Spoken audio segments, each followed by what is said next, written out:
The call came at 3:47 a.m. on a Tuesday, jolting Maya Chen from the kind of sleep that only comes after 18-hour workdays and instant ramen dinners. Her phone buzzed against the nightstand she'd assembled from milk crates and reclaimed wood, the same nightstand that held her grandmother's jade bracelet, a photo of her parents at their tiny restaurant's grand opening, and a stack of unpaid bills that seemed to multiply like hungry ghosts. Preparing and narrating this type of story took us long efforts and hard work, so if you are enjoying this story, please consider subscribing to our channel. Maya Chen? The voice on the other end carried a crisp accent she couldn't immediately place, formal yet warm. This is Secretary General Anderson's office calling from the United Nations headquarters in New York. Maya's heart hammered against her ribs as she fumbled for the bedside lamp, her fingers trembling against the switch. The small studio apartment blazed to life, revealing the organized chaos that had become her world. Cardboard boxes labeled School Supplies Ghana, Medical Equipment Honduras, and Emergency Relief Philippines stacked against every available wall space. Her laptop sat open on the kitchen table, its screen still glowing with the spreadsheet she'd been working on before exhaustion finally claimed her, tracking donations, calculating shipping costs, coordinating with volunteers across 6 time zones. "I'm sorry, could you repeat that?" Maya's voice came out as a whisper, then stronger. "Did you say the United Nations?" The woman on the phone chuckled softly. "Yes, Miss Chen.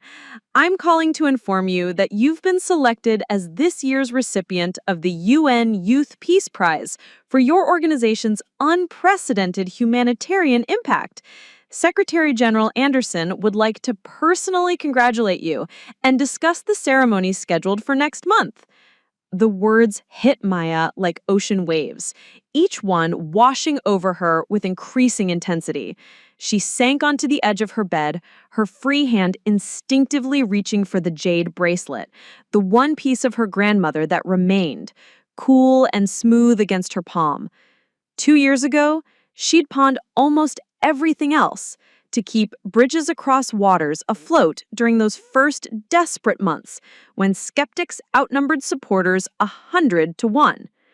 "There must be some mistake," Maya managed, her voice barely audible over the blood rushing in her ears. "I mean, we're small, really small.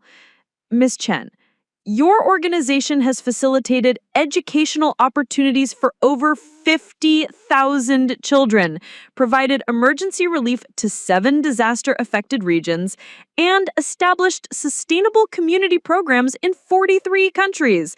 That's hardly what we'd call small." The secretary's voice carried gentle amusement. "The Impact Assessment Committee was particularly impressed by your innovative approach to grassroots organizing and cultural bridge building." Maya's eyes swept across her apartment again, seeing it with fresh perspective.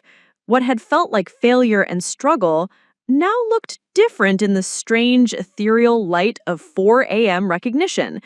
The towers of boxes weren't signs of her nonprofit's limitations.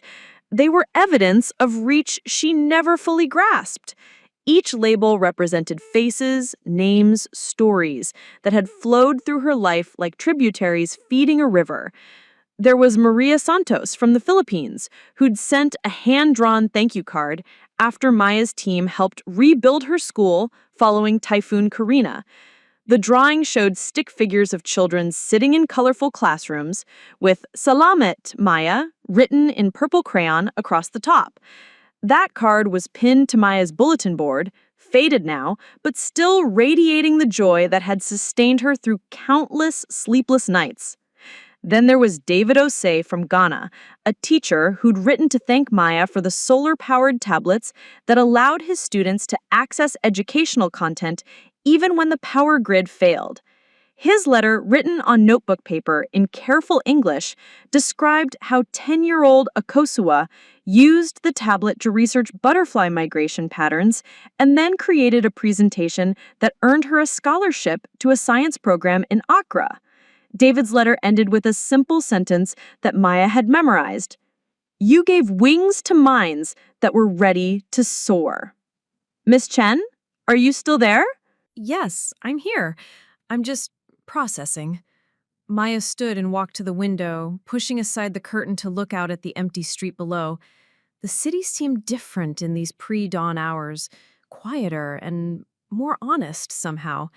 A few streetlights cast amber pools on the asphalt, and somewhere in the distance she could hear the rumble of an early morning delivery truck. "Can I ask how you found out about our work?" "Actually, your nomination came from an unexpected source. Dr. Elizabeth Nakamura, the former director of UNESCO's Education for All program, submitted a comprehensive dossier about bridges across waters. She detailed your organization's unique approach to sustainable development and cross-cultural collaboration. According to Dr. Nakamura, your work represents a new paradigm in humanitarian aid, one that prioritizes local ownership and cultural sensitivity." Maya's breath caught.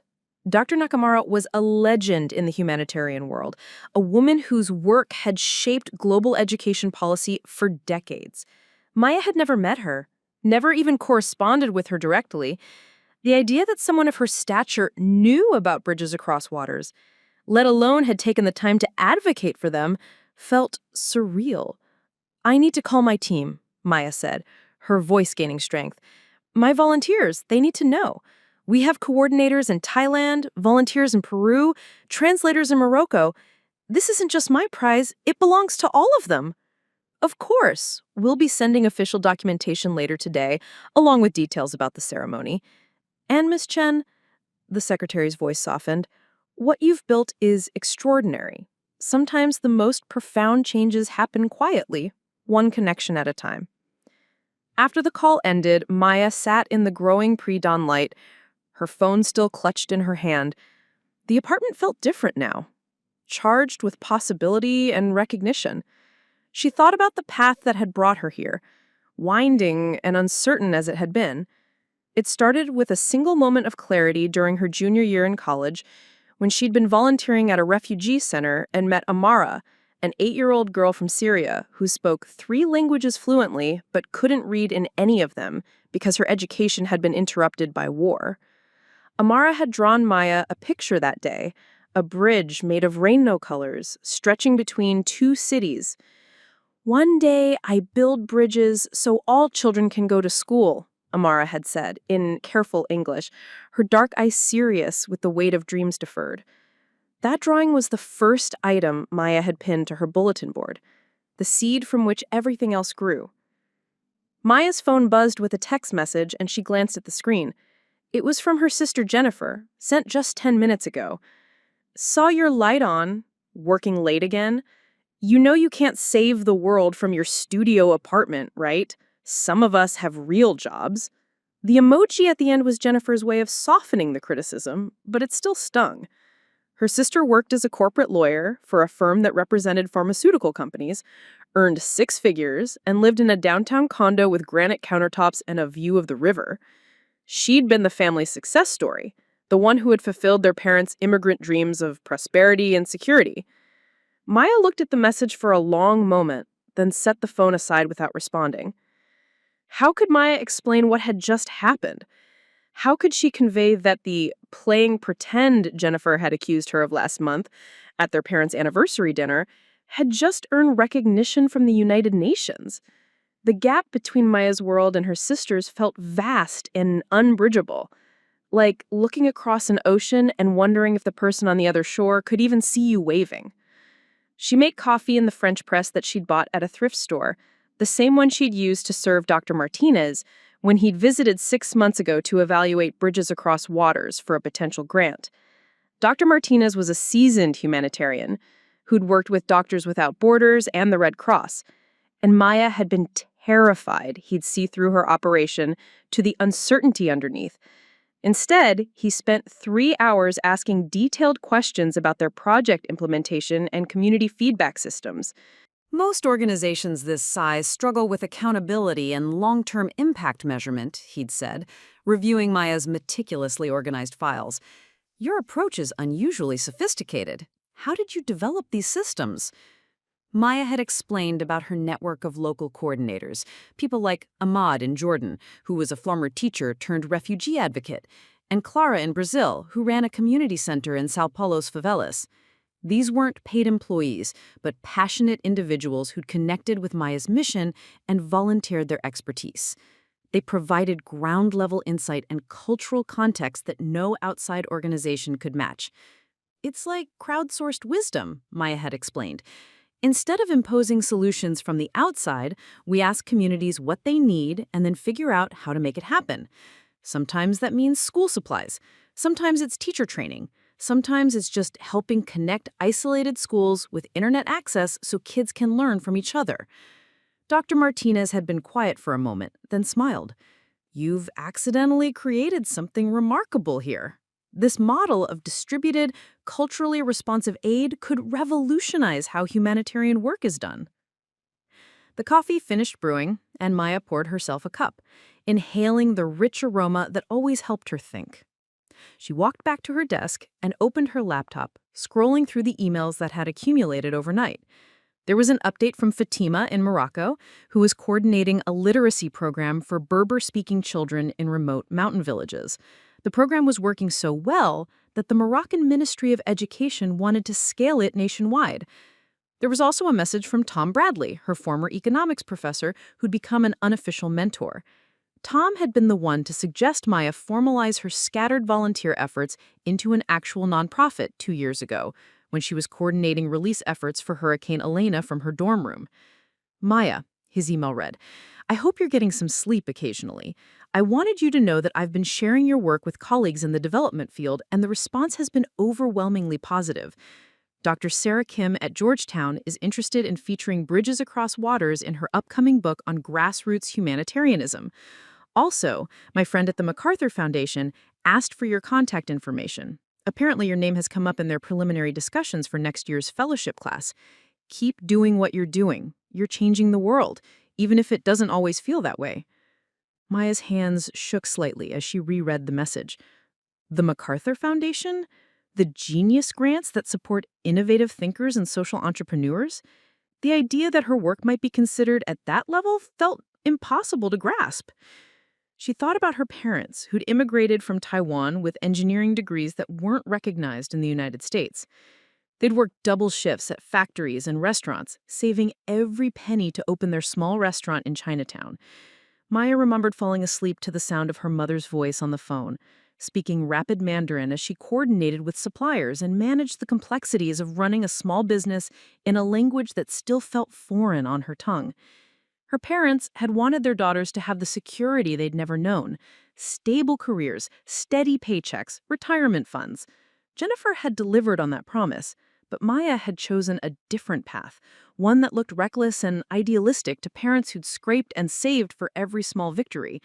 You have good heart, her mother had said during their last conversation, but good heart doesn't pay rent. What happens when you get sick? What happens when you get old? These were reasonable questions, ones Maya asked herself every month when she calculated whether she could afford both groceries and the website hosting fees that kept Bridges Across Waters online. She'd been living on less than $20,000 a year, supplementing small donations with freelance translation work and the occasional consulting gig. Her health insurance was basic and catastrophic only, her retirement fund non-existent. But now, sitting in the quiet of early morning with the UN's call still echoing in her ears, Maya felt something shift inside her chest. Maybe her mother's questions had been answered by a voice speaking from across an ocean, carrying news that would change everything. The sun was beginning to rise now, painting her apartment walls in shades of amber and gold. Maya opened her laptop and began composing an email to her core team. 15 volunteers spread across the globe who'd become her closest collaborators and friends. The subject line was simple: we did it.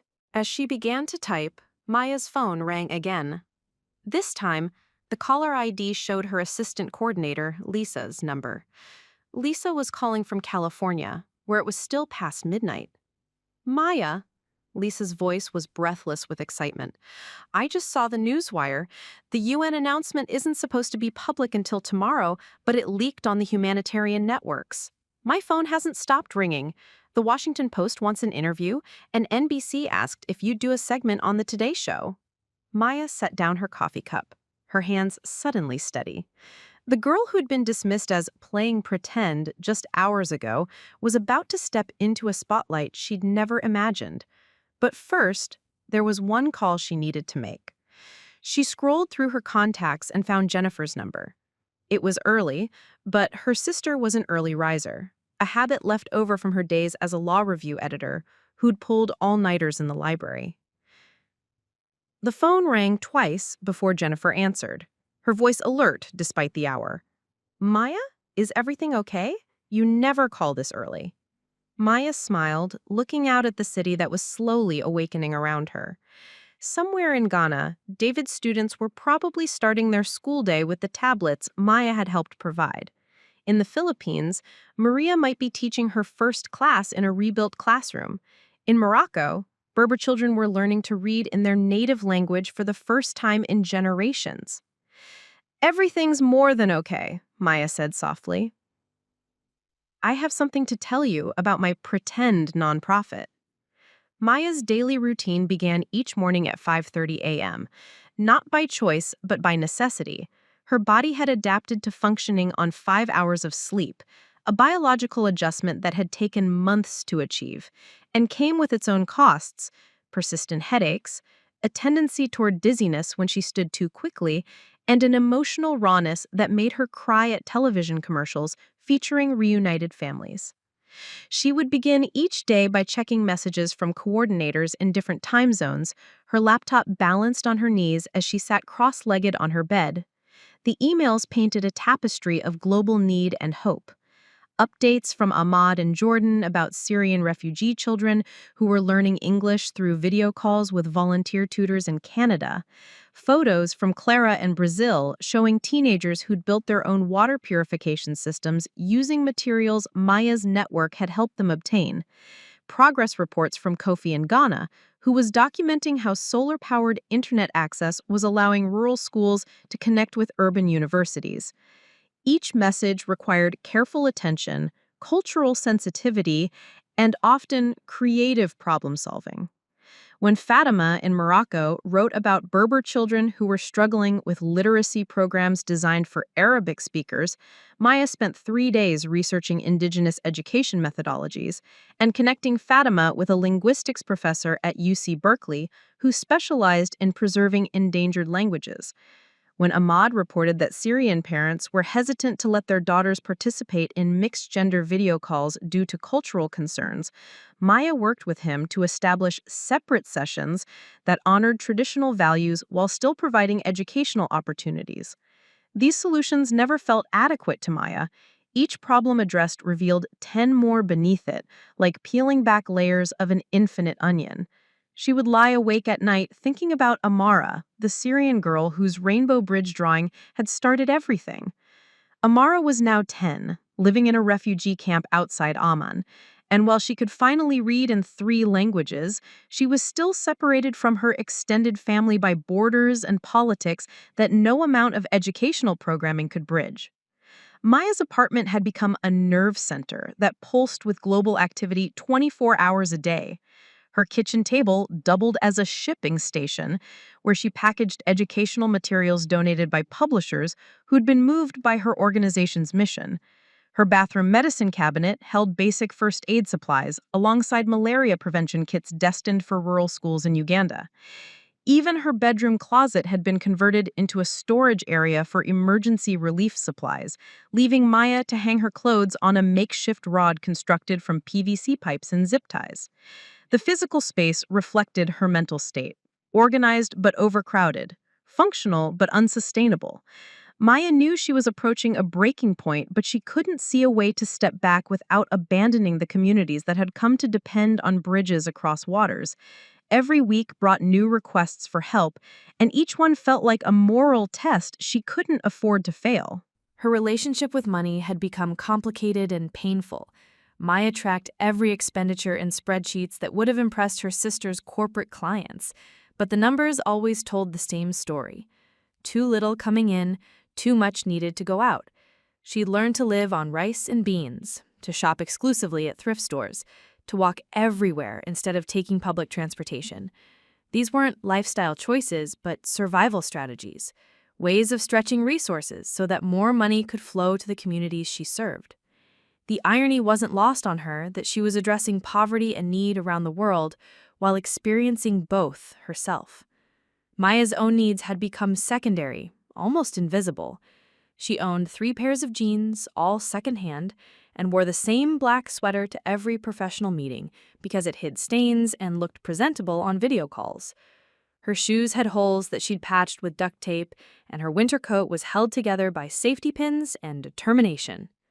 But Maya's relationship with deprivation was complicated by the knowledge that her suffering was chosen and temporary, while the poverty she witnessed globally was imposed and systemic. She felt guilty about every small comfort she allowed herself: a coffee from the shop downstairs, a movie rental, a dinner that wasn't cooked at home. These small pleasures felt like betrayals of the children who wrote to thank her for school supplies, who drew pictures of their dreams and mailed them to her address in envelopes decorated with stickers that probably cost more than their families spent on food in a week. Maya's social isolation had deepened over the past 2 years, as her work consumed more of her time and emotional energy. Friends from college had moved on to graduate programs, entry-level jobs in their fields, relationships that progressed toward marriage and home ownership. They lived in a world of happy hour invitations, weekend trips, and complaints about bosses and dating apps. Maya existed in a parallel universe where her problems involved coordinating disaster relief, and her entertainment was reading impact reports from communities she'd helped connect with educational resources. When she did see old friends, the conversations felt strained and performative. They would ask about her little charity, their tone suggesting both admiration and pity. Maya learned to deflect with humor, to downplay the scope of what she was doing to avoid making others uncomfortable. She became skilled at asking questions about their lives, letting them fill conversational space with stories about office politics and vacation plans, while she nodded and smiled and tried not to think about the emails waiting on her phone. The loneliness was particularly acute during holidays and celebrations. While friends posted photos of engagement parties and job promotions, Maya marked milestones differently. The day Bridges Across Waters helped its 1,000th child access educational resources. The week they coordinated emergency relief for earthquake survivors in Ecuador. The month they established partnerships with community organizations in 5 new countries. These victories felt enormous and significant to Maya, but they weren't the kind of achievements that translated easily to social media or dinner party conversations. Her family dynamics had become increasingly strained as Maya's work consumed more of her identity and resources. Her parents, who'd worked their entire adult lives to build financial security, watched their daughter choose a path that seemed to lead toward perpetual struggle. They supported her goals in principle, but worried about her practical future with the intensity of people who'd experienced real deprivation and fought their way towards stability. "You cannot save everyone," her mother would say during their weekly phone calls, her English still heavily accented after 30 years in America. "You save yourself first, then you help others." Maya understood the logic, born from her parents' experience of immigration and economic uncertainty. They'd arrived in America with advanced degrees that weren't recognized, forcing them to rebuild their professional lives from scratch. They'd worked multiple jobs, saved aggressively, and sacrificed personal comfort to ensure their daughters could attend good schools and have opportunities they'd been denied. From their perspective, Maya's choice to live in poverty while helping others was a rejection of their sacrifices. It felt ungrateful, even insulting. They'd worked so hard to lift their family out of economic vulnerability, and now their daughter was choosing to return to it voluntarily. The tension came to a head during a family dinner 6 months ago, when Jennifer had brought her new boyfriend to meet their parents. David was a fellow lawyer, well-dressed and articulate, who spoke knowledgeably about wine and asked thoughtful questions about Maya's parents' immigration experience. The evening progressed smoothly until the conversation turned to Maya's work. "It's amazing what you're doing," David had said, his tone carefully neutral. "But have you thought about scaling up? Getting institutional funding, hiring staff, maybe partnering with established NGOs?" Maya had tried to explain her philosophy of grassroots organizing and community-driven solutions, but her words felt inadequate against David's polished confidence. He listened with the patient expression of someone humoring a child's idealistic dreams. "The thing is," David continued, "impact requires infrastructure. You can't change systems from the outside without understanding how they work from the inside. Have you considered getting an MBA? Or maybe law school? There are lawyers who specialize in nonprofit law, international development policy." Jennifer had nodded enthusiastically. "That's exactly what I've been telling her. Maya has this amazing vision, but she needs the credentials to make it happen on a larger scale." Maya's mother had looked hopeful for the first time in months. "Yes, more school is good idea. You're so smart, Maya. You could do anything." "I am doing something," Maya had said quietly, her voice barely audible over the clatter of dishes and the hum of dinner conversation. "I am helping children go to school in 43 countries. I'm coordinating disaster relief and connecting communities with resources they need. This isn't preparation for real work. This is real work." The silence that followed was uncomfortable and prolonged. Maya realized that even her own family didn't fully understand or respect what she'd built. To them, Bridges Across Waters was still a hobby, a phase she'd eventually outgrow when she decided to pursue serious adult responsibilities. Jennifer had tried to smooth things over. "We know you're helping people, Maya, but you're also helping them from a studio apartment with donated furniture. Don't you want more for yourself? Don't you want the resources to help people more effectively? What if this is enough? What if small and personal is actually more effective than big and institutional?" "It's not sustainable," Jennifer had said with the certainty of someone who'd never tried to sustain anything on passion and determination alone. "You're burning yourself out for a cause that will die with you if you don't build proper organizational structure."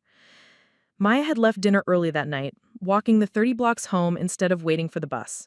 The November air was sharp and cleansing, and by the time she reached her apartment, she had convinced herself that her family's concerns came from love, even if they felt like criticism. But their words had planted seeds of doubt that grew during Maya's most vulnerable moments. When she was sick with flu and had to coordinate emergency relief efforts from her bed, she wondered if Jennifer was right about the unsustainability of her approach. When a major donor withdrew funding without explanation, forcing Maya to dip into her meager personal savings to maintain existing programs, she questioned whether passion was enough to sustain the communities that depended on her organization. The physical toll of her lifestyle was becoming harder to ignore. Her weight had dropped below what was healthy, her sleep was chronically disrupted by messages from coordinators in different time zones, and she had developed a persistent cough that she couldn't seem to shake. Dr. Patel, the community clinic physician who'd been treating Maya pro bono, had expressed concern about her stress levels and suggested she consider taking a sabbatical. "You're running on adrenaline and idealism," Dr. Patel had said during Maya's last checkup. "That can carry you for a while, but your body is showing signs of chronic stress. High blood pressure, irregular heartbeat, signs of malnutrition. You can't help anyone if you collapse from exhaustion." Maya had nodded and promised to take better care of herself, but she knew the promise was empty. Every day brought new crises that demanded immediate attention. When Cyclone Althea hit the Philippines, Maya had spent 72 hours straight coordinating relief efforts, connecting local aid organizations with international resources, and helping evacuate students from schools in flood-prone areas. When civil unrest erupted in Myanmar, she'd worked around the clock to establish communication networks that allowed teachers and students to continue educational programs despite government internet shutdowns. These weren't situations where Maya could step back and prioritize self-care. People were depending on her, and the alternative to her exhaustion was their abandonment. She'd seen too many well-intentioned organizations that provided help during acute crises, but disappeared when the news cameras moved on to other stories. Maya was determined that Bridges Across Waters would be different, that the communities they served could count on sustained support rather than brief interventions. Her apartment had become both sanctuary and prison. Maya loved the work, but was trapped by its demands, unable to imagine a life that didn't revolve around coordinating aid and connecting communities across cultural and geographic boundaries. She'd stopped dating entirely, not because she wasn't interested in companionship, but because she couldn't fathom explaining her lifestyle to someone who lived in the conventional world of career advancement and financial planning. The few times she tried online dating had been disasters. Men would be initially intrigued by her humanitarian work, but their interest would fade when they realized she wasn't just volunteering on weekends, but had built her entire life around service to others. They wanted someone who could meet for dinner at restaurants Maya couldn't afford, who could travel for weekend getaways Maya couldn't take, who had career ambitions that aligned with traditional markers of success. Maya's social media presence reflected her isolation from conventional peer experiences. While friends posted photos of new apartments, career milestones, and romantic relationships, Maya's feeds were filled with pictures of schools being built, children learning to read, communities recovering from natural disasters. Her personal life had become indistinguishable from her professional mission. But there were moments of profound joy that sustained Maya through the difficulties and doubts. When Ahmed sent videos of Syrian children laughing during virtual exchange sessions with Canadian students, Maya would watch them over and over, storing the sound of their laughter like medicine against despair. When Kofi shared photos of Ghanaian teenagers who'd used internet access to research agricultural techniques and increase their family's crop yields, Maya felt a satisfaction deeper than any she'd experienced in her previous life of conventional achievements. These victories were personal and specific, tied to individual faces and stories rather than abstract statistics. Maya knew the names of hundreds of children whose educational opportunities had expanded because of her work. She'd received thousands of hand-drawn thank you cards, photos of graduation ceremonies, and letters describing dreams that were becoming achievable because of resources Bridges Across Waters had helped provide. The morning of the UN call, Maya had been reviewing impact reports from the previous quarter, preparing for a presentation to potential donors, who were evaluating whether to continue their support. The numbers were impressive. 50,000 children reached, 43 countries involved, partnerships established with local organizations that ensured long-term sustainability. But Maya knew that donors wanted growth trajectories and expansion plans, measurable outcomes that demonstrated return on investment. She'd spent weeks preparing talking points about scalability and systematic impact, practicing language that would translate her grassroots philosophy into terms that Foundation board members could understand. The presentation was scheduled for the following week, and Maya had been rehearsing her opening remarks when exhaustion finally overtook her and she'd fallen asleep at her kitchen table. Now, with the UN recognition validating everything she'd built, Maya felt a shift in her understanding of her own work. Maybe Jennifer's criticism about playing pretend reflected a misunderstanding of what real impact looked like. Maybe her parents' concerns about sustainability were based on conventional definitions of success that didn't apply to the kind of change Maya was creating. The call from the UN Secretary General's office had arrived at the exact moment when Maya needed external validation most desperately. She'd been questioning everything: her methods, her priorities, her ability to continue carrying the weight of global need on her individual shoulders. The recognition felt like permission to trust her instincts and continue following a path that had always felt right, but had never felt supported by the world around her. As she sat in her apartment, surrounded by boxes of supplies destined for schools and community centers around the world, Maya allowed herself to imagine a different future. Not the conventional success her family wanted for her, but something uniquely her own. A life where her values aligned with her actions, where her work created ripple effects of positive change, where her choices inspired others to bridge the gaps between privilege and need. The sun had risen fully now, and Maya's phone was beginning to buzz with messages from coordinators who'd heard rumors about the UN announcement. She smiled as she read notes of congratulations and excitement from people she'd never met in person, but who'd become some of her closest collaborators. These were her people, educators and organizers and idealists scattered across the globe, connected by shared commitment to making the world more equitable, one relationship at a time. Maya made herself a second cup of coffee and opened her laptop to begin the day's work. There were emails to answer, programs to coordinate, and communities to serve. But now, for the first time in 2 years, she felt like she was building something sustainable, not just for the world, but for herself. The first sign of backlash came 3 days after the UN announcement went public, in the form of an email marked Urgent Media Inquiry from a journalist at the Washington Herald. Maya had been expecting positive coverage, interviews about her innovative approach to humanitarian aid, questions about her plans for expanding bridges across waters with the credibility that came from international recognition. Instead, the message from reporter Marcus Tillman read, Ms. Chen, I'm investigating irregularities in your organization's financial reporting and program verification. Several sources have questioned the accuracy of your claimed impact numbers and the transparency of your operations. I'd like to schedule a phone interview to discuss these concerns before we publish our story. Maya's hands trembled as she reread the message. Impact numbers? Financial irregularities? She kept meticulous records, tracked every dollar donated and spent, maintained detailed correspondence with coordinators about program outcomes.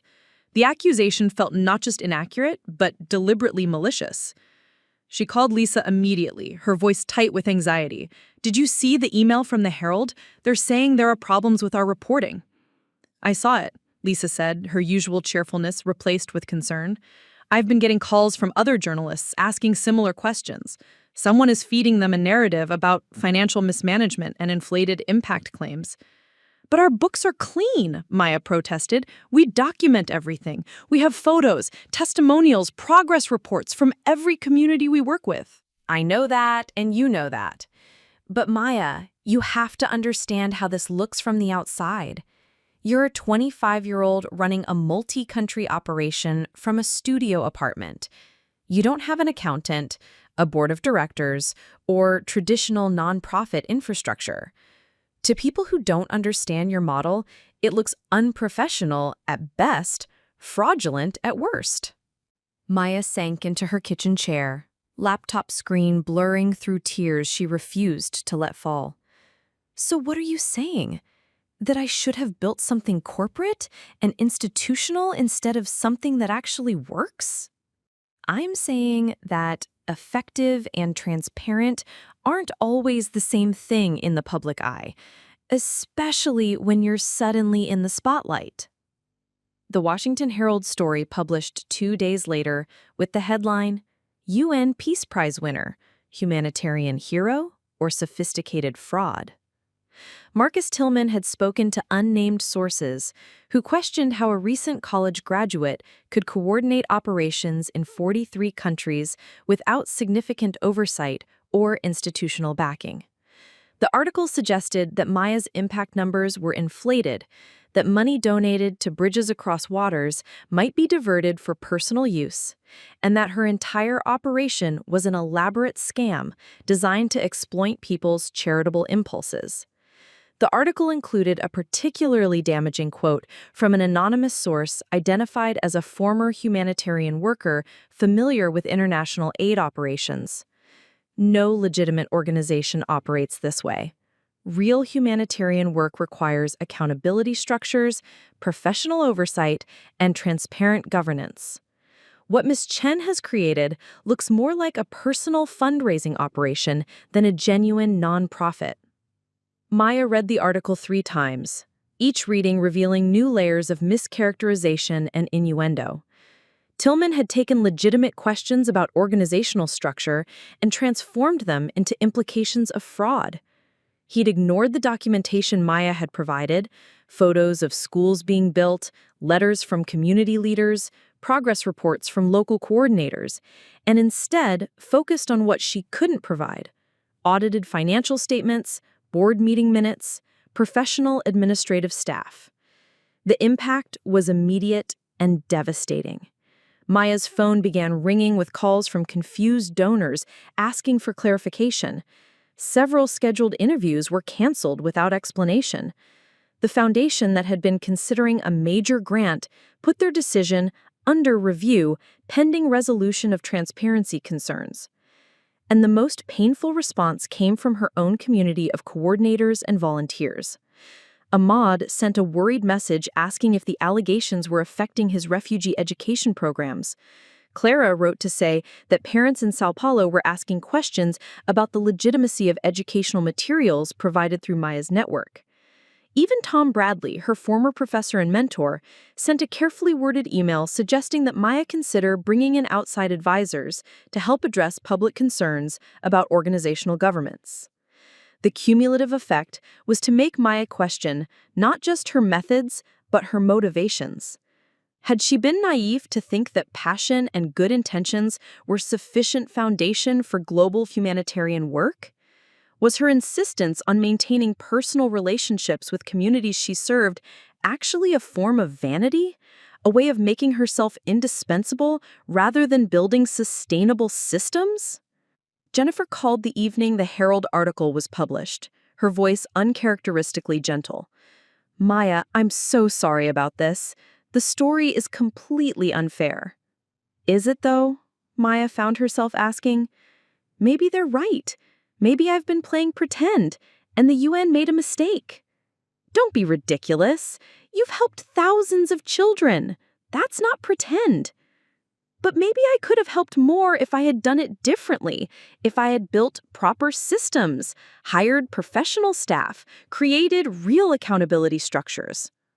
"Maya, listen to me." Jennifer's lawyer voice was emerging, firm and strategic. "This isn't about your methods or your impact.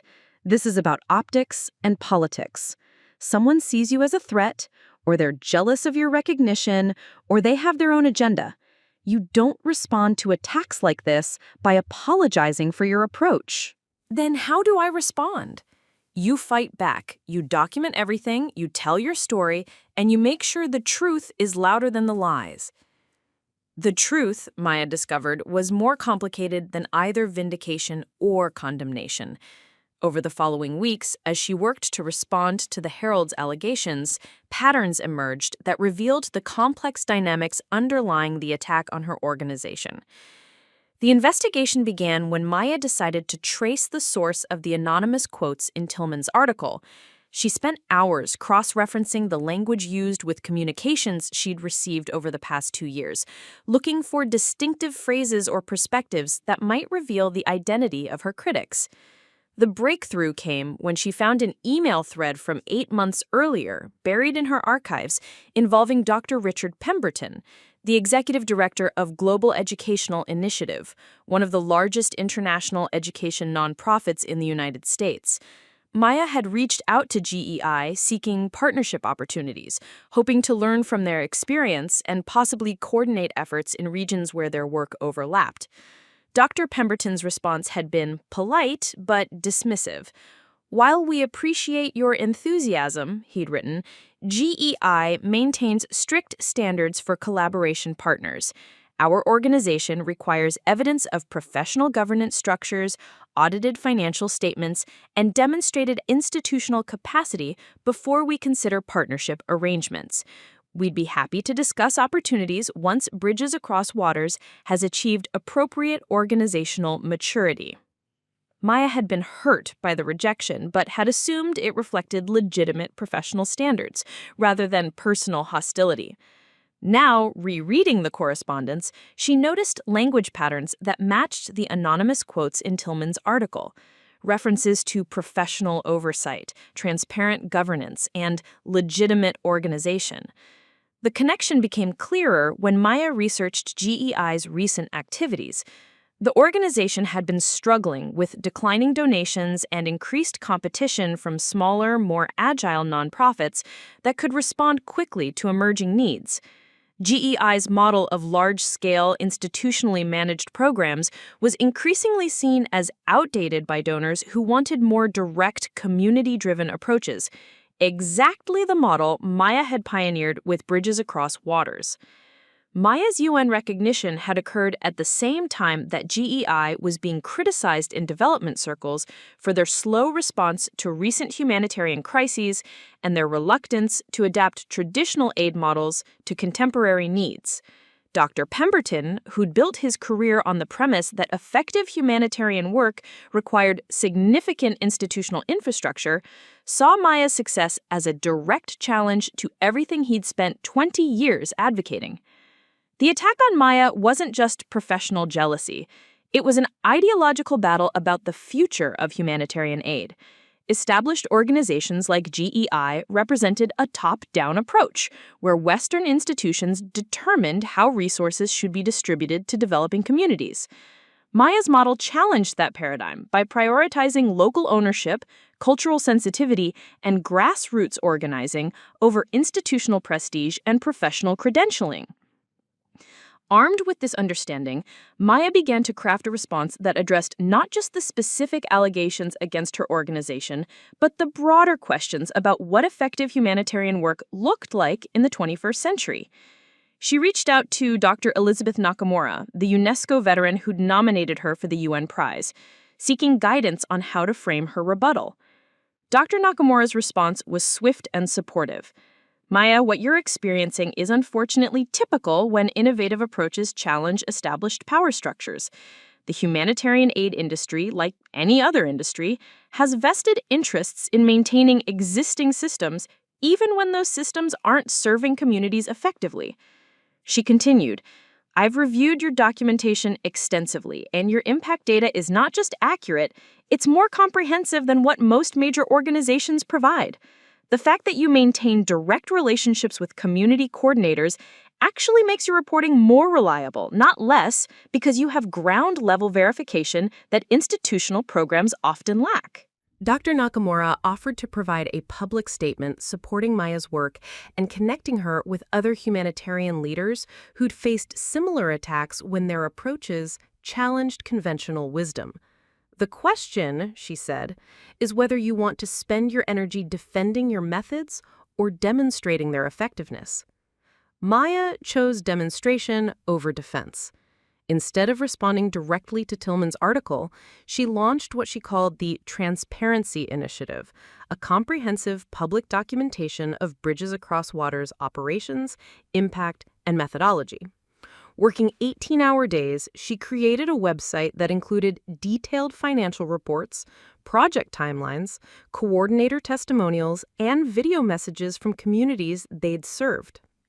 The centerpiece was a series of video calls with local coordinators, conducted in real time and streamed live on social media.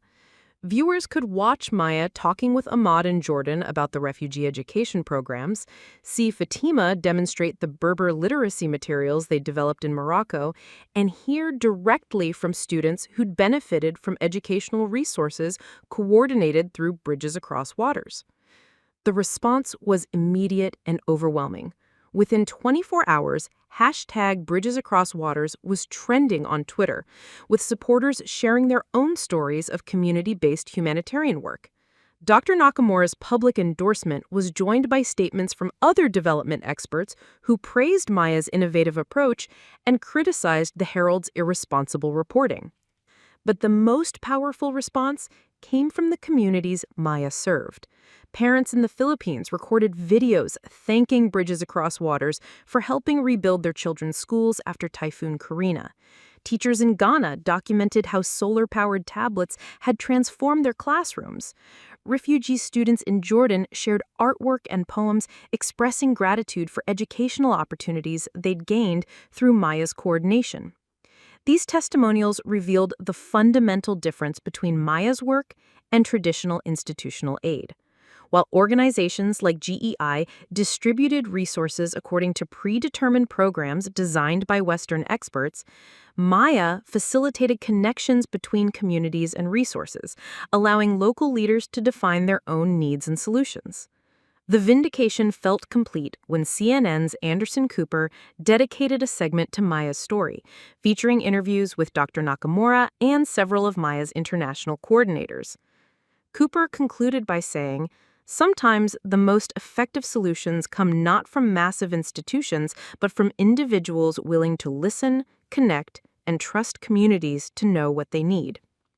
Marcus Tillman at the Washington Herald published a follow-up article acknowledging gaps in our initial reporting and featuring some of the testimonials Maya had gathered.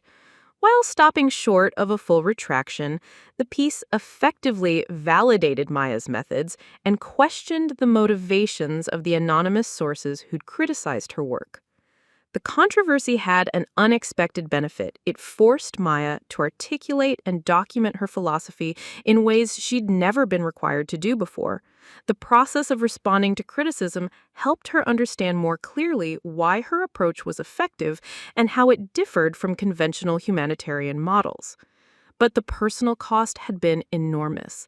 Maya had lost 15 pounds during the weeks of crisis, surviving primarily on coffee and anxiety. Her relationship with her family had become even more strained as they worried about the public scrutiny and its potential impact on her safety and well-being. The most painful moment had come when her parents called to express concern about the negative publicity. "Maybe you should consider a different career," her mother had suggested gently. "Something more stable, less controversial." "Mom, I'm not changing careers because some people don't understand my work," Maya had replied, but she could hear the exhaustion in her own voice. "We just worry," her father had added. "This kind of attention, it can be dangerous. People who challenge powerful organizations, sometimes they face retaliation." Their concerns weren't unreasonable. Maya had received several threatening emails during the height of the controversy, and Lisa had insisted she vary her daily routines and consider upgrading her apartment security. The idea that doing humanitarian work could make her a target felt surreal and frightening. But Maya had also discovered reservoirs of support she'd never known existed. Hundreds of volunteers had reached out offering to help with everything from website development to fundraising to media relations. Former Peace Corps workers, international development professionals, and grassroots organizers had endorsed her approach and shared their own stories of challenging institutional orthodoxies in humanitarian work. Most importantly, her network of international coordinators had remained steadfast in their support. Ahmad, Clara, Fatima, Kofi, and dozens of others had publicly defended their partnerships with Bridges Across Waters and provided detailed testimonials about the effectiveness of Maya's methods. Their loyalty wasn't based on professional obligations or financial incentives, but on shared commitment to community-driven solutions and cultural bridge building. The crisis had also revealed new possibilities for expanding and strengthening Maya's work. Dr. Sarah Kim at Georgetown had reached out during the controversy to offer Bridges Across Waters a formal partnership that would provide academic credibility without compromising operational independence. The MacArthur Foundation had accelerated their review process and indicated strong interest in supporting Maya's continued work. Perhaps most significantly, the public attention had attracted potential donors who specifically valued Maya's grassroots approach over institutional alternatives. Small donations from individual supporters increased dramatically, but Maya also received inquiries from family foundations and social entrepreneurs who were looking for more direct, accountable ways to support global education and development. Preparing and narrating this type of story took us long efforts and hard work, so if you are enjoying the story, please consider subscribing to our channel. As the immediate crisis passed and public opinion shifted in Maya's favor, she found herself in an unexpectedly strong position. The attack that was meant to discredit her work had instead provided a platform for demonstrating its effectiveness and articulating its philosophy. The UN recognition, combined with her successful defense against unfair criticism, had established Maya as a credible voice for innovative approaches to humanitarian aid. But Maya knew that the underlying tensions revealed by the controversy weren't resolved. The humanitarian aid industry remained dominated by large institutions with significant political and economic power. Dr. Pemberton and Global Educational Initiative represented an established system that wouldn't easily accommodate challenges to its authority and methods. The conflict had taught Maya that success in her field required not just effective programs, but political sophistication and strategic communication. She couldn't simply focus on serving communities and expect her work to speak for itself. She also needed to advocate for her approach and defend it against those who felt threatened by its implications. Standing in her apartment, surrounded by boxes of supplies and thank you letters from around the world, Maya felt both vindicated and sobered by what she'd learned. The girl who'd started Bridges Across Waters with nothing but passion and idealism had been forced to develop skills in media relations, political strategy, and institutional diplomacy. But the core of her mission remained unchanged, connecting communities with resources they needed, facilitating relationships that bridged cultural and geographic divides, and trusting local leaders to define their own priorities and solutions. The conflict had tested those principles and found them sound. As Maya prepared for the next phase of her work, she understood that her real challenge wasn't proving the effectiveness of her methods. That had been accomplished. The challenge was scaling her approach without losing its essential character, building institutional capacity without sacrificing the personal relationships that made her work distinctive. The phone rang, interrupting her thoughts. It was Ahmad calling from Jordan with news about a new partnership opportunity with the Jordanian Ministry of Education, who wanted to adapt Maya's refugee education model for implementation in public schools throughout the kingdom. Maya smiled as she answered the call, ready to begin another day of building bridges across the complex, challenging, beautiful world she'd chosen to serve. The call from Dr. Elizabeth Nakamura came on a Thursday morning while Maya was preparing for a video conference with coordinators in Southeast Asia. Maya almost didn't answer. She'd been receiving dozens of media calls since the UN announcement, and her small apartment had become a kind of informal press center where journalists sought to understand how a 25-year-old woman had built a global humanitarian network from a studio apartment in Chicago. "Maya, I hope I'm not interrupting anything urgent," Dr. Nakamura said, her voice carrying the warm authority that had made her a legend in international development circles. "I have some news that I think will interest you, and I wanted to share it personally before it becomes public." Maya set down her coffee and gave Dr. Nakamura her full attention.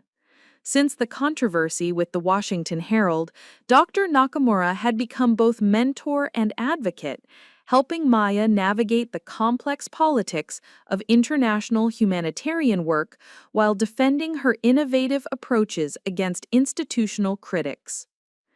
"The Secretary General has asked me to chair a new UN Commission on Community-Driven Development.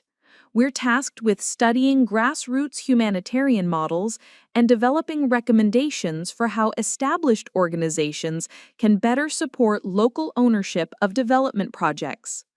Maya, I'd like you to serve as our primary case study." The words hit Maya with the same surreal impact as the original UN call, but this time she was better prepared for recognition that felt both deserved and overwhelming. A case study of what, exactly? Of everything you've built. Your coordinator network, your cultural bridge-building methodology, your approach to accountability and impact measurement. We want to understand how you've achieved sustainable outcomes with a fraction of the resources that traditional organizations require. Dr. Nakamura explained that the commission would spend 6 months conducting field research, interviewing Maya's coordinators, visiting communities served by Bridges Across Waters, and documenting the organization's methods and outcomes. The final report would be presented to the UN General Assembly and distributed to humanitarian organizations worldwide as a blueprint for more effective, community-centered aid. Maya, I need you to understand the significance of what we're proposing. This isn't just academic research. We're recommending a fundamental shift in how international aid operates. Your work isn't just being recognized, it's being positioned as a model for the future of humanitarian assistance. Maya felt a familiar mixture of excitement and responsibility. Recognition was gratifying, but she knew that increased visibility would also bring increased scrutiny and pressure to maintain the delicate balance between growth and authenticity that had made her work effective. What would this mean practically for my organization, for the communities we serve? Several things. First, the UN would provide funding for you to expand your coordinator network and formalize some of your documentation processes. Not to bureaucratize your work, but to help you scale without losing your essential character. Second, we'd facilitate partnerships between Bridges Across Waters and larger organizations that want to adopt your methods. Dr. Nakamura paused, and Maya could hear papers rustling in the background. But perhaps most importantly, this would establish you as a thought leader in humanitarian innovation. Your voice would carry weight in policy discussions, funding decisions, and strategic planning at the highest levels of international development. The conversation ended with Maya agreeing to participate in the Commission's research while maintaining full operational independence for Bridges Across Waters. But as she sat in her apartment after hanging up the phone, Maya realized that her relationship with her work was changing in ways she'd never anticipated. When she'd started Bridges Across Waters, her goal had been simple: help children like Amara access educational opportunities despite barriers created by war, poverty, and geographic isolation. The organization had grown organically as communities reached out seeking assistance, and Maya had found ways to connect them with resources and each other. Now, suddenly, her methods were being studied as innovations worthy of global adoption. The personal relationships she'd cultivated with coordinators like Ahmad, Clara, and Fatima were being analyzed as scalable systems for community engagement. The cultural sensitivity she'd developed through trial and error was being documented as replicable methodology. Maya felt proud of the recognition, but also protective of the communities that had trusted her with their stories and needs. The idea of their experiences being transformed into policy recommendations for bureaucrats in New York and Geneva made her uncomfortable, even as she understood the potential benefits of spreading effective practices more widely. These concerns intensified during the Commission's first site visit, when Dr. Nakamura arrived in Chicago, accompanied by 2 research assistants and a documentary filmmaker who wanted to capture Maya's work for a UN promotional video. Maya's small apartment suddenly felt like a museum exhibit, with strangers examining her filing systems, photographing her coordinator correspondence, and asking detailed questions about decision-making processes she'd developed intuitively.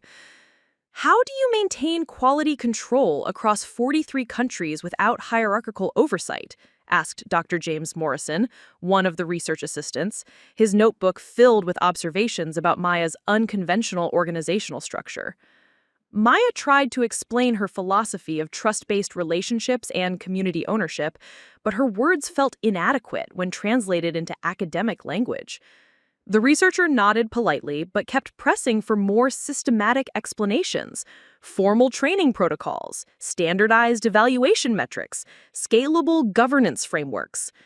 "The thing is," Maya finally said, "I don't think you can systematize trust. These relationships work because they're personal, because people know I'm committed to understanding their specific contexts and needs.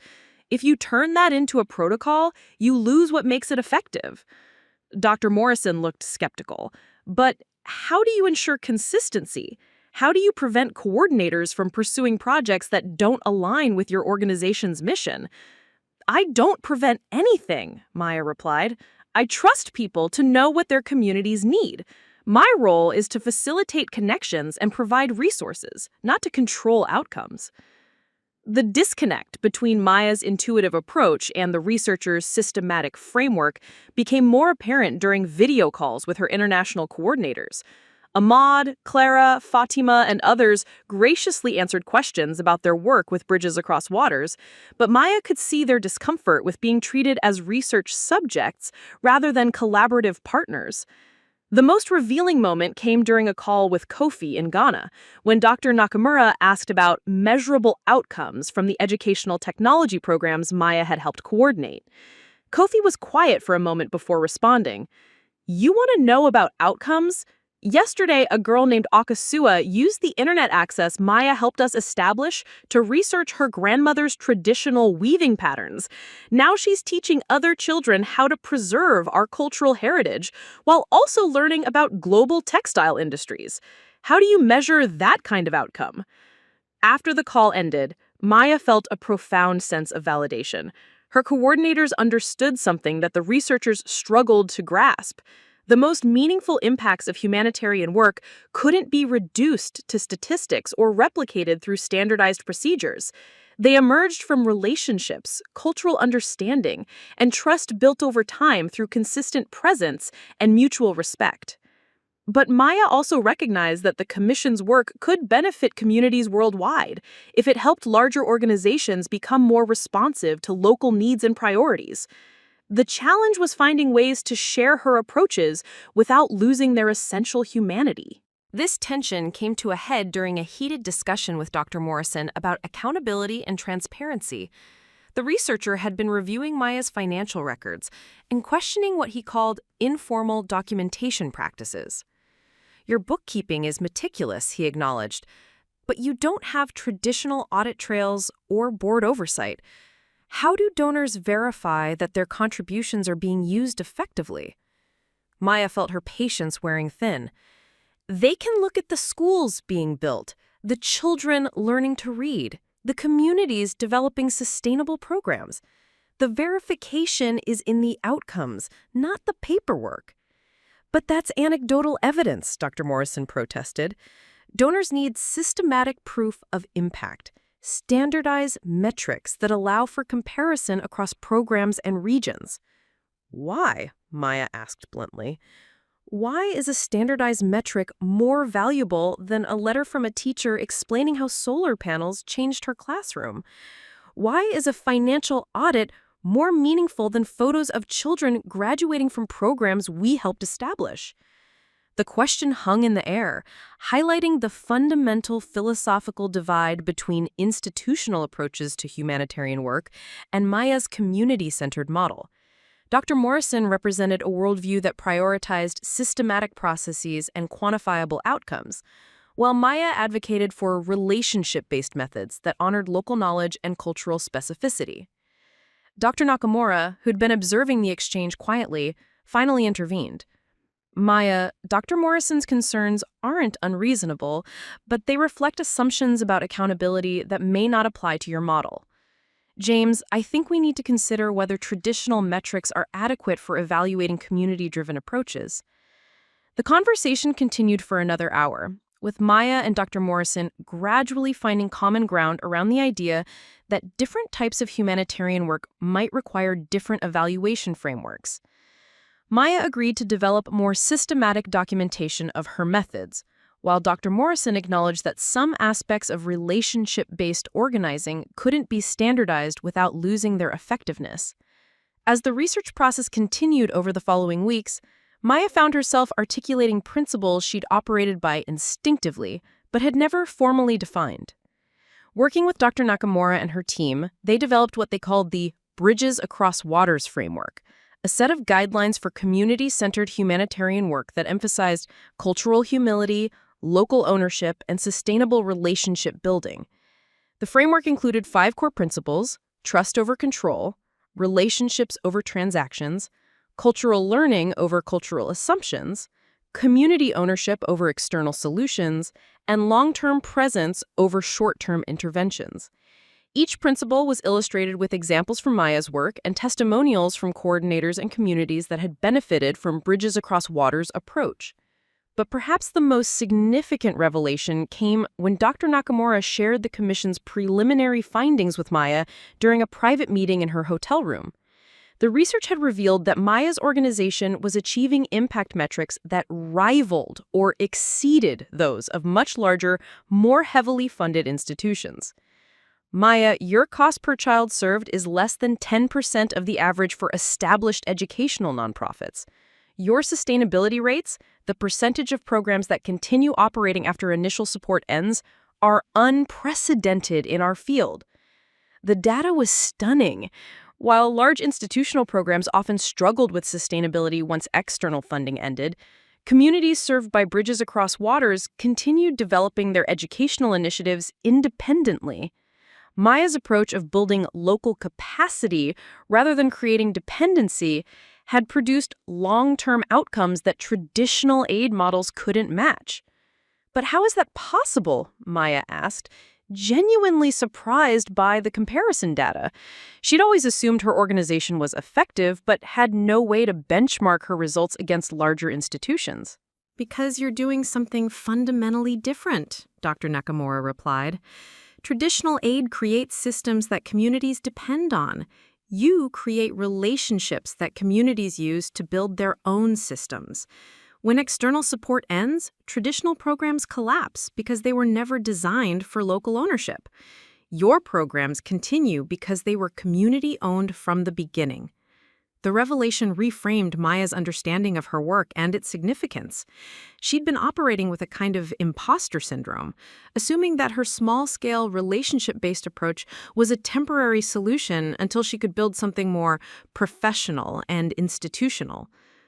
Now she realized that her methods weren't stepping stones toward conventional organizational structure.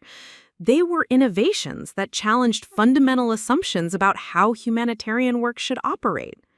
The Commission's findings attracted attention from humanitarian leaders worldwide. Maya began receiving invitations to speak at development conferences, consult with established organizations seeking to adopt community-centered approaches, and collaborate with academic institutions studying innovative aid models. The most prestigious invitation came from Harvard Kennedy School, where Maya was asked to deliver a guest lecture on humanitarian innovation in the digital age to graduate students and faculty.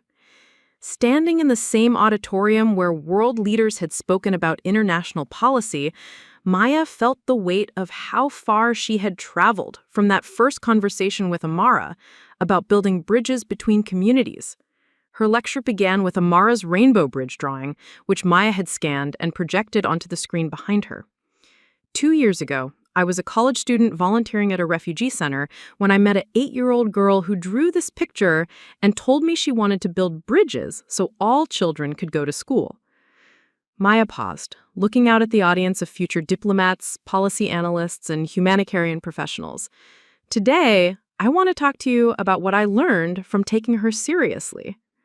The lecture was well received, but the most meaningful response came during the question and answer session when a student asked about scaling Maya's approach to address global educational needs. I think that question reflects a misunderstanding about how change happens. We assume that bigger is better, that scaling means replicating the same program in more places with more resources. But what if scaling means inspiring more people to build their own bridges in their own communities? She continued, Bridges Across Waters will never serve every child who needs educational support. But maybe we don't need to. Maybe we need to demonstrate that community-centered approaches work and then trust communities worldwide to adapt our methods to their own contexts and needs. The student nodded thoughtfully, and Maya realized she'd articulated something important, not just about her organization, but about social change itself. The goal wasn't to build an empire, but to plant seeds of innovation that would grow in directions she couldn't predict or control. As Maya prepared to leave Harvard, Dr. Nakamura approached her with a final piece of news. The Commission's report will be published next month, And we're recommending that the UN establish a new funding stream specifically for community-driven development initiatives. Maya, you'll be invited to help design the criteria and selection processes. Maya felt a familiar mixture of excitement and trepidation. Recognition was gratifying, but it also brought responsibility and visibility that could complicate the intimate, relationship-based work that made her organization effective. Dr. Nakamura, can I ask you something? Do you think all this attention will change what I'm able to do? Will communities still trust me if I'm seen as representing institutional interests? Dr. Nakamura smiled, her expression conveying both understanding and reassurance. Maya, your authenticity isn't something you can lose through recognition. Your coordinators trust you because you've proven yourself through consistent presence and genuine respect for their expertise. Success doesn't have to change that unless you let it. Flying back to Chicago, Maya looked out the airplane window at the patchwork of communities below and thought about the bridges she'd helped build. Not just the literal educational connections, but the relationships that had allowed her to understand problems from multiple perspectives and develop solutions that honored cultural complexity. The girl who'd started this journey wanting to help children like Amara access educational opportunities had become someone whose methods were being studied as innovations worthy of global adoption. But at the core, her mission remained unchanged: listening to communities, facilitating connections, and trusting local knowledge to generate sustainable solutions. As the plane descended toward Chicago, Maya smiled, thinking about the calls waiting for her. Updates from Ahmad about new refugee education partnerships, photos from Clara showing community gardens that had grown from educational initiatives, questions from Fatima about expanding literacy programs to additional Berber communities. These relationships were the real foundation of everything she'd built, and no amount of recognition or institutional attention could change their essential character. Maya was ready to continue building bridges, one community at a time, one relationship at a time, one child's dream at a time. 6 months after the UN Commission's report was published, Maya stood in front of the bathroom mirror in her new office space, a converted warehouse in Chicago's Arts District that Bridges Across Waters now shared with 3 other community-focused nonprofits. The face looking back at her was the same, but different, more confident, less anxious, marked by the kind of exhaustion that comes from growth rather than desperation. The transformation had been gradual but profound. The UN report, titled Building Bridges: Community-Driven Approaches to Sustainable Development, had been downloaded over 1 million times in its first month of publication. Maya's methodology was being implemented by organizations in 17 countries, adapted to local contexts while maintaining the core principles of trust, relationship building, and community ownership. But at the core, her mission remained unchanged: listening to communities, facilitating connections, and trusting local knowledge to generate sustainable solutions. The girl who'd started this journey wanting to help children like Amara access educational opportunities had become someone whose methods were being studied as innovations worthy of global adoption. First hire had been Dr. Sarah Kim's graduate student, Alex Chen, no relation, who specialized in cross-cultural communication and brought academic rigor to Maya's documentation processes without bureaucratizing her operations. Alex had developed systems for tracking outcomes and maintaining coordinator relationships that honored Maya's intuitive approach while providing the transparency that donors and partners required. Maya's second hire was Maria Santos, the same Maria whose daughter had drawn thank you cards after Typhoon Karina. Maria had completed her education degree through an online program that Maya's network had helped her access, and she now served as Bridges Across Waters Director of Community Partnerships, splitting her time between the Philippines and Chicago while coordinating with Maya's global network of coordinators. The office space reflected Maya's evolving understanding of organizational growth. Instead of traditional corporate furniture, they'd furnished it with pieces donated by communities they served: a conference table made by woodworkers in Guatemala, chairs woven by artisans in Morocco, wall hangings created by textile cooperatives in Peru.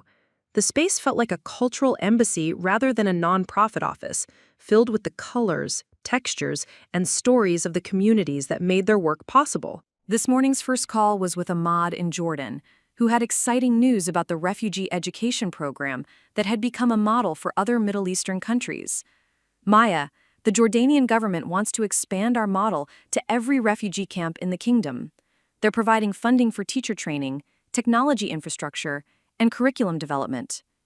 Maya smiled, remembering when Ahmad's program had served just 30 children in a single camp. How do you feel about scaling up? Do you have concerns about maintaining quality? Actually, no, Ahmad replied, his confidence evident even through the video connection. We've trained local coordinators in each camp, people who understand the specific needs of their communities. The model isn't being imposed from above, it's being adapted from within.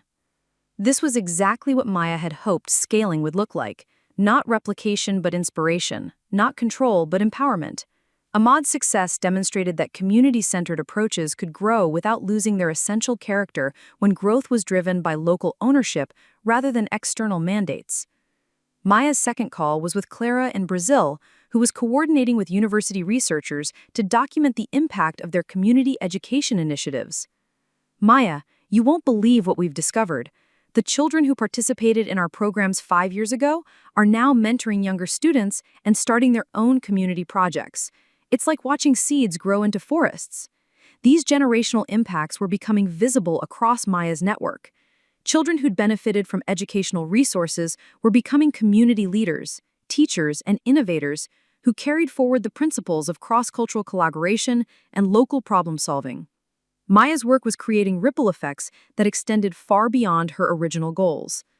The most profound example came from Ghana, where Kofi had established what he called the Bridge Builders Network, a youth organization that connected teenagers from rural and urban communities to work on shared challenges like environmental conservation and economic development. The young people were using communication technologies Maya had helped provide to coordinate projects that bridged traditional knowledge and modern innovations. They don't even think of it as international aid, Kofi had explained during their last conversation. To them, it's just how communities are supposed to work together. They assume that people everywhere are willing to share resources and knowledge if you ask respectfully and offer something valuable in return. Maya had been moved to tears by Kofi's observation.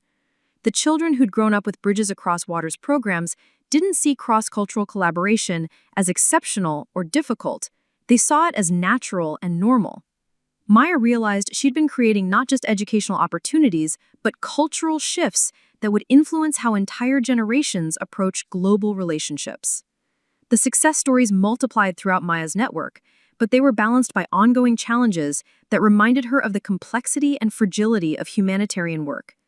Political instability in Myanmar had forced the suspension of programs there, despite years of careful relationship building with local educators. Climate change was creating new disasters faster than communities could recover from previous ones, stretching Maya's emergency response capabilities. Perhaps most challenging was navigating the increased attention that came with recognition. Media outlets regularly contacted Maya for comments on international development policy, humanitarian crises, and aid effectiveness. While she appreciated the platform, Maya worried about becoming a spokesperson rather than a practitioner, about spending more time talking about her work than actually doing it. These concerns had crystallized during a particularly difficult week when Maya was invited to testify before a congressional subcommittee on foreign aid effectiveness. The hearing room was filled with representatives from major humanitarian organizations, many of whom had initially criticized Maya's methods before adopting modified versions of her approaches. Dr. Richard Pemberton from Global Educational Initiative was among the witnesses, and Maya was surprised to hear him acknowledge the value of community-centered development while advocating for closer coordination between grassroots organizations like Maya's and established institutions like his own. Ms. Chen's work demonstrates the importance of local ownership and cultural sensitivity, Dr. Pemberton testified. GEI is now implementing partnership protocols based on principles developed by Bridges Across Waters, and we've seen significant improvements in program sustainability and community satisfaction. Maya felt vindicated, but also conflicted. She was glad that larger organizations were adopting more effective methods, but she wondered whether institutional adoption would dilute the authentic relationships that made community-centered work effective. How could massive bureaucracies implement approaches that depend on personal trust and cultural humility? During her own testimony, Maya addressed this concern directly.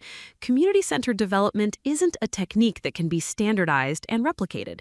It's a philosophy that requires every organization to develop its own authentic relationships with the communities it serves. You can't copy my methods, but you can adopt my principles and develop your own culturally appropriate approaches. She continued, "The goal isn't to scale bridges across waters to serve everyone. The goal is to demonstrate that community ownership and cultural bridge building produce better outcomes than top-down aid, and then support other organizations in developing their own versions of these approaches." The testimony was well received, but Maya left Washington feeling exhausted by the political dimensions of her work. The girl who'd started Bridges Across Waters to help children access educational opportunities was now testifying before Congress about foreign aid policy. The recognition was gratifying, but it was also removing her from the direct service that had originally motivated her humanitarian commitment. This tension was resolved during a conversation with Jennifer, who'd become increasingly supportive of Maya's work as its impact became undeniable. "Maya, you're dealing with the classic problem of successful social entrepreneurs. You've proven your model works, and now people want you to teach them how to replicate it. But that's not what I want to do. I want to keep building relationships with communities, not train other people to build relationships. So hire people to do the training and go back to doing what you love," Jennifer suggested, with the practical wisdom that made her an effective lawyer. "You've created something that's bigger than you now. Your job isn't to manage every aspect of it personally, it's to protect its essential character while allowing it to grow." Jennifer's advice proved prescient when Maya received an invitation that would reshape her understanding of her role and her organization's future. Dr. Nakamura called to offer Maya a position as Special Advisor on Community-Driven Development for the United Nations, a role that would involve traveling globally to support grassroots organizations while maintaining operational control of Bridges Across Waters. "Maya, this isn't about pulling you away from hands-on work. It's about multiplying your impact by supporting communities worldwide in developing their own bridge-building approaches. You'd be a mentor and facilitator for other organizations, not a bureaucrat implementing institutional policies." Maya spent weeks considering the offer, consulting with her coordinators, her staff, and her family about whether accepting the position would advance or compromise her mission. The conversations revealed how much her relationships had deepened and matured since her early days of working alone from her studio apartment. Ahmad's perspective was particularly helpful.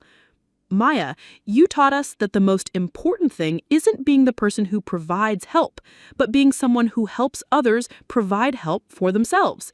Maybe it's time for you to do that on a global scale." Maya realized that accepting the UN position would allow her to practice what she'd been preaching about community ownership and sustainable development. Instead of trying to expand Bridges Across Waters to serve every community that needed support, she could help communities worldwide develop their own culturally appropriate versions of her approaches. The decision became clear during a video call with Amara, the Syrian girl whose rainbow bridge drawing had inspired Maya's journey. Amara was now 12 years old, fluent in 4 languages, and planning to study international relations at university through scholarships she'd earned with help from educational opportunities Maya's network had coordinated. "Miss Maya, I want to become like you. I want to build bridges between communities, but I want to do it my way, with my own understanding of what people need." Maya felt a profound sense of completion hearing Amara's words. The child who'd inspired her journey was now ready to begin her own bridge-building work, carrying forward the principles Maya had developed while adding her own cultural insights and generational perspectives. "Amara, that's exactly right," Maya replied. "You don't want to copy what I've done. You want to create something uniquely yours that serves your communities in ways I never could." After the call ended, Maya called Dr. Nakamura to accept the UN position. She would spend her first year visiting communities worldwide, learning about indigenous approaches to cross-cultural collaboration, and supporting local leaders in developing their own versions of community-centered development. The transition was emotional but energizing. Maya spent her final weeks as full-time director of Bridges Across Waters, documenting everything she'd learned, recording video messages for coordinators, and working with Alex and Maria to ensure continuity of operations during her increased travel schedule. Her parents attended her farewell reception, held in the warehouse office space that had become a gathering place for Chicago's humanitarian community.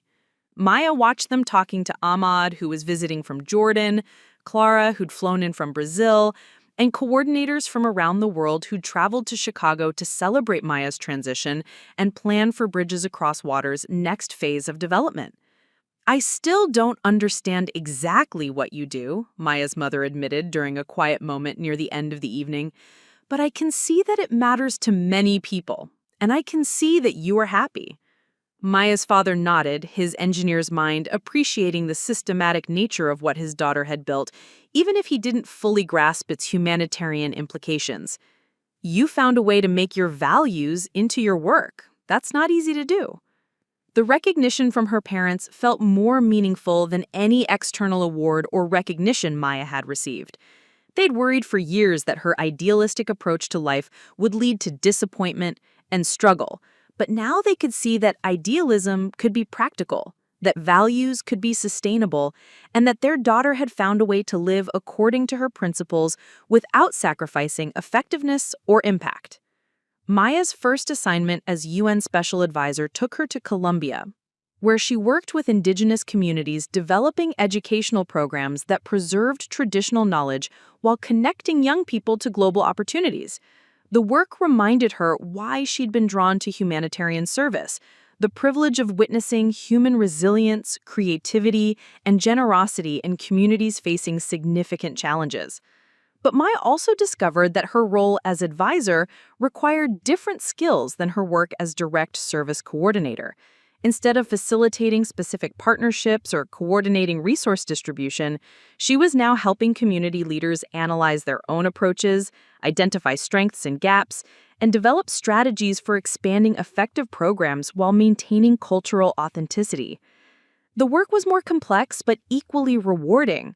Maya found herself learning from indigenous educators about approaches to community-centered development that were far more sophisticated than anything she'd developed with Bridges Across Waters. These communities had been practicing sustainable, culturally responsive development for generations, and Maya's role was to help them document and share their methods with other communities worldwide. "You know," said Elena Ramirez, a WAYU educator who was coordinating literacy programs in her community, "we don't usually think of what we do as development work. We just think of it as taking care of our children and preparing them for the world they'll inherit." Maya realized that the most effective humanitarian work happened when communities didn't think of it as aid or development, but as natural expressions of caring for each other across cultural and geographic boundaries.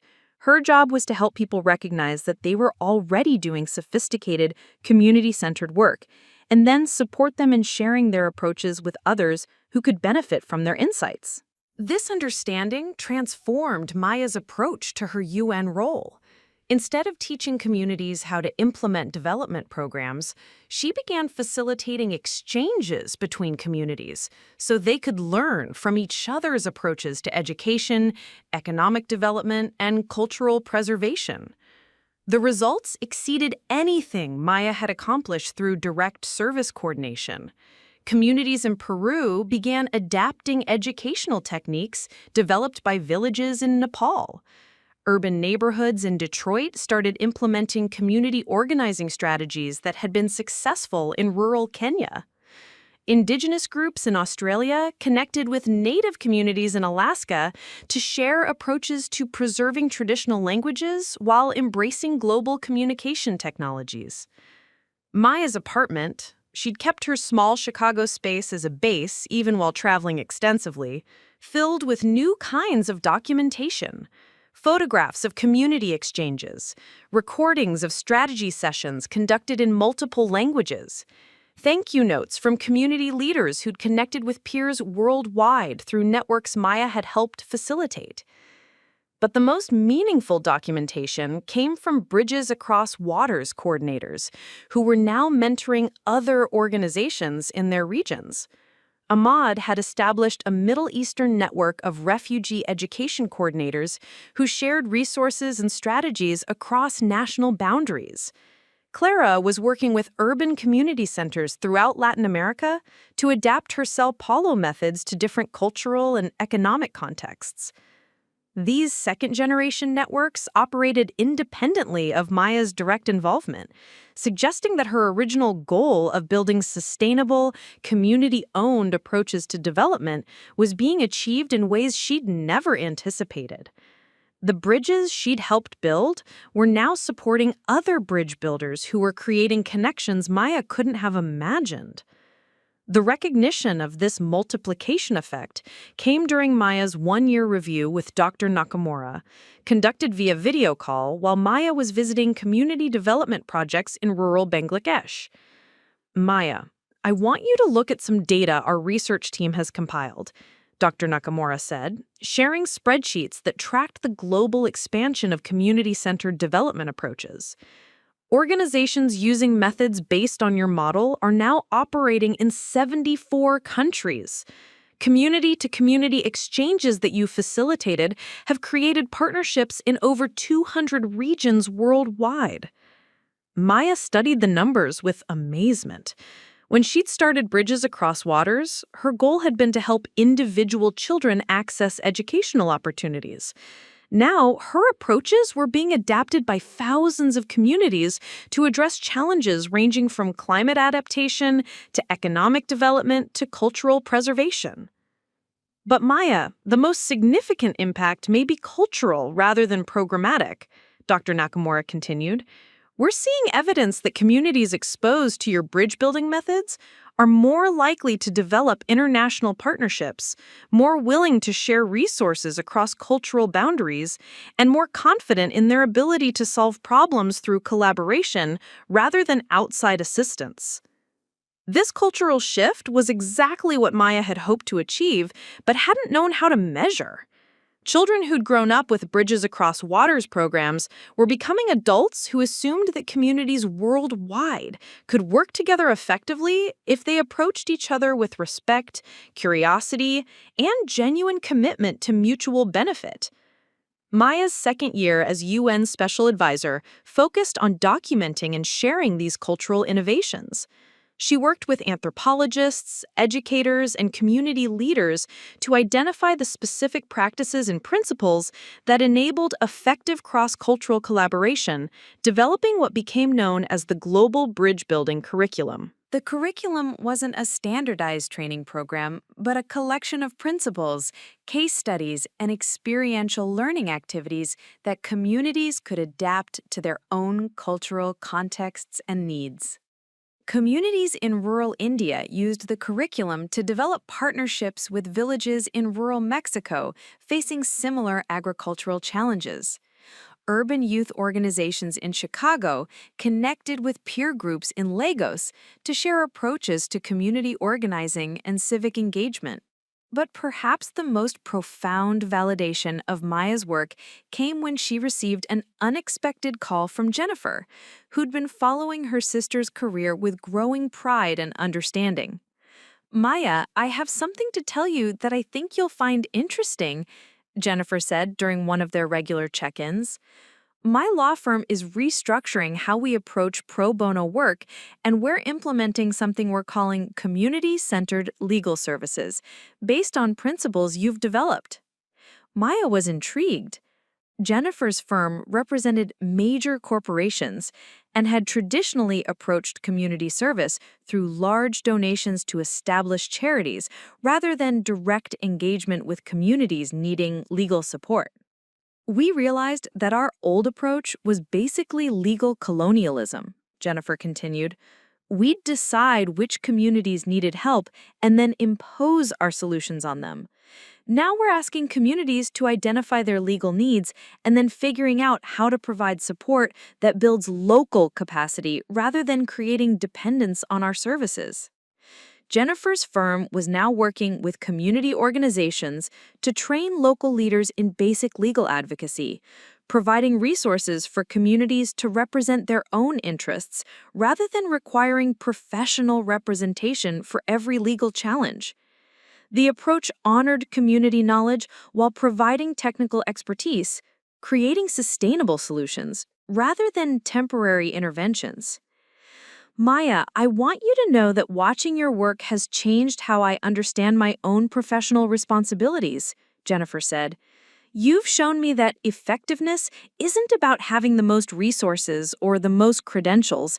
It's about building authentic relationships and trusting communities to know what they need. Maya felt tears forming as she listened to her sister articulate principles that had taken Maya years to develop through trial and error. The recognition from Jennifer meant more than any professional award because it suggested that Maya's approaches could influence fields far beyond international development. As Maya approached the end of her second year as UN's special advisor, she began planning for the next phase of her career. The UN had offered her a permanent position directing a new Office of Community-Driven Development, but Maya found herself drawn to a different possibility: returning to direct service work while maintaining her advisory role on a part-time basis. The decision crystallized during a visit to a refugee camp in Lebanon, where Maya met Fatima. Not the same Fatima who coordinated Berber literacy programs in Morocco, but a 9-year-old Syrian girl who reminded Maya powerfully of Amara at the same age. This Fatima had been drawing pictures of bridges too, not rainbow bridges connecting cities, but detailed architectural drawings of bridges that could withstand earthquakes and flooding. Bridges designed to last for generations and support entire communities. I want to be an engineer, but I also want to understand how to help people work together across differences. Can you teach me about building both kinds of bridges?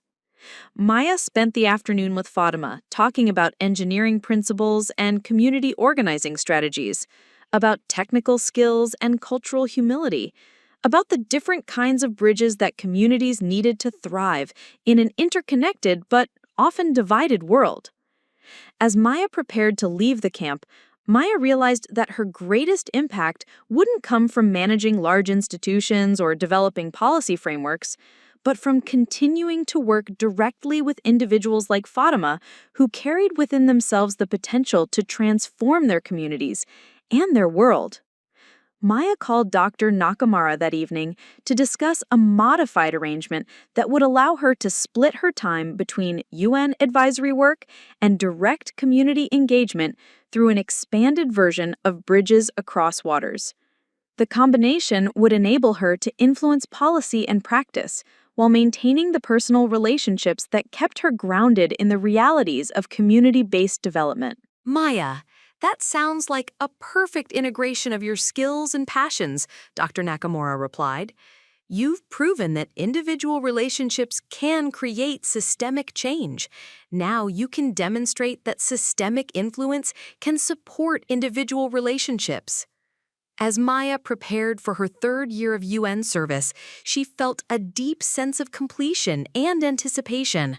The girl who'd started her journey wanting to help children like Amara access educational opportunities had become someone whose work influenced policy and practice worldwide, while never losing sight of the individual relationships that made change possible. Standing on the balcony of her hotel in Beirut, looking out at a city that embodied both the challenges and possibilities of cross-cultural community building, Maya thought about the bridges she'd helped construct, connections between continents, relationships between cultures, partnerships between communities facing shared challenges. But the most important bridge was the one between the idealistic college student she'd been and the experienced practitioner she'd become. A bridge built from trust, maintained through consistency, and strengthened by the knowledge that authentic change happened one relationship at a time, one community at a time, one child's dream at a time. Maya smiled, thinking about her schedule for the following week: meetings with UN officials in New York, video calls with coordinators worldwide, and a visit to Chicago to check on Bridges Across Waters operations. But first, she'd return to the refugee camp to continue her conversation with young Fatia about building bridges that could weather any storm. 3 years later. Maya stood in the assembly hall of the American International School in Geneva, watching 12-year-old Amara deliver a presentation to an audience of diplomats, educators, and community leaders from around the world. The Syrian girl who'd once drawn rainbow bridges in crayon was now articulating sophisticated ideas about cross-cultural collaboration and community-driven development, her words carrying the confidence of someone who'd lived the principles she was describing. The most important thing about building bridges, Amara said, advancing to her final slide, is remembering that bridges are meant to carry people in both directions. When we help each other, we also learn from each other. When we teach, we become students. The audience applauded enthusiastically, but Maya felt tears forming as she recognized her own words reflected back to her by the child who'd inspired everything she'd built. Amara's presentation was part of the first Global Youth Bridge Building Conference, an annual gathering that brought together young people from communities worldwide to share innovative approaches to collaborative problem solving. The conference was hosted jointly by the United Nations and Bridges Across Waters, now led by a board of international coordinators including Ahmed, Clara, Fatima from Morocco, and 6 other community leaders who'd helped shape Maya's understanding of sustainable, culturally responsive development. Maya served as special advisor, providing strategic guidance while ensuring that operational decisions remained with people who understood local contexts and needs. During the 3 years since Maya had transitioned to her combined UN Bridges role, the organization had evolved into something she'd never imagined, a global network of autonomous community-centered organizations that shared resources, strategies, and support while maintaining their own cultural identities and priorities. The Brazilian branch, coordinated by Clara, now operated independently with funding from local sources and partnerships with universities in Sao Paulo and Rio de Janeiro. The Moroccan programs, expanded under Fatima's leadership, had been adopted by the National Ministry of Education as a model for preserving indigenous languages while promoting contemporary literacy. Ahmed's refugee education network had spread throughout the Middle East and was being studied by policy researchers as an innovative approach to displacement and resettlement. But Maya's greatest pride came from developments she hadn't directly influenced. Second- and third-generation programs created by communities that had adapted bridge-building principles to address challenges far beyond education. Urban farmers in Detroit were using cultural exchange methods Maya had pioneered to learn sustainable agriculture techniques from rural communities in Guatemala. Indigenous communities in Canada had partnered with Aboriginal groups in New Zealand to develop approaches to land preservation that honored traditional knowledge while incorporating contemporary environmental science. The conference featured presentations from young people representing all of these initiatives and dozens more. Maya spent the 3-day event moving between workshops, panels, and informal gatherings, marveling at the creativity and sophistication of solutions developed by communities worldwide using principles that had emerged from her early conversations with coordinators like Ahmad and Clara. Maya, you must be incredibly proud of what you've created, said Dr. Patricia Okafor, UNESCO's new Director of Community-Centered Development, as they walked between conference sessions. Maya considered the comment carefully before responding. I think what makes me proudest is that most of these initiatives weren't created by me at all. They were created by communities that understood the principles and then applied them in ways I never would have thought of. This was precisely what Maya had hoped to achieve, not the replication of her specific methods, but the proliferation of approaches that honored local knowledge while facilitating global connection. The communities represented at the conference weren't implementing Bridges Across Waters programs. They were developing their own culturally appropriate versions of community-centered development. The conference's most moving moment came during a panel featuring young adults who'd participated in Maya's early programs and were now community leaders in their own right.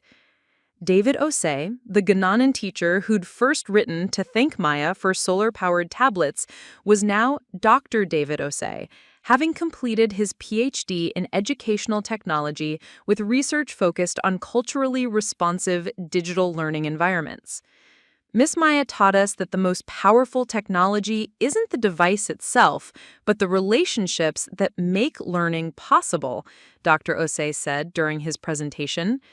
Now I work with communities throughout West Africa to develop educational technologies that strengthen rather than replace traditional knowledge systems. Dr. Osei's research had influenced educational policy throughout the region and was being adapted by communities worldwide. His success represented the kind of generational impact Maya had dreamed of but never dared expect. Young people who'd benefited from her programs becoming leaders who advanced community-centered approaches far beyond anything she could have achieved individually. The panel also featured Maria Santos's daughter, Anna, now 18 and beginning university studies in international development with plans to focus on climate adaptation and community resilience. Anna had grown up watching her mother coordinate educational programs while completing her own degree, and she'd developed sophisticated understanding of how communities could support each other across cultural and geographic boundaries. My mother always told me that the most important thing about helping people is remembering to ask what they need instead of assuming you already know, Anna said during her presentation. Now I want to use that principle to help communities worldwide adapt to climate change in ways that honor their traditional knowledge while incorporating new technologies. Anna's generation didn't see cross-cultural collaboration as exceptional or difficult. They saw it as natural and necessary for addressing global challenges that couldn't be solved by any single community or country.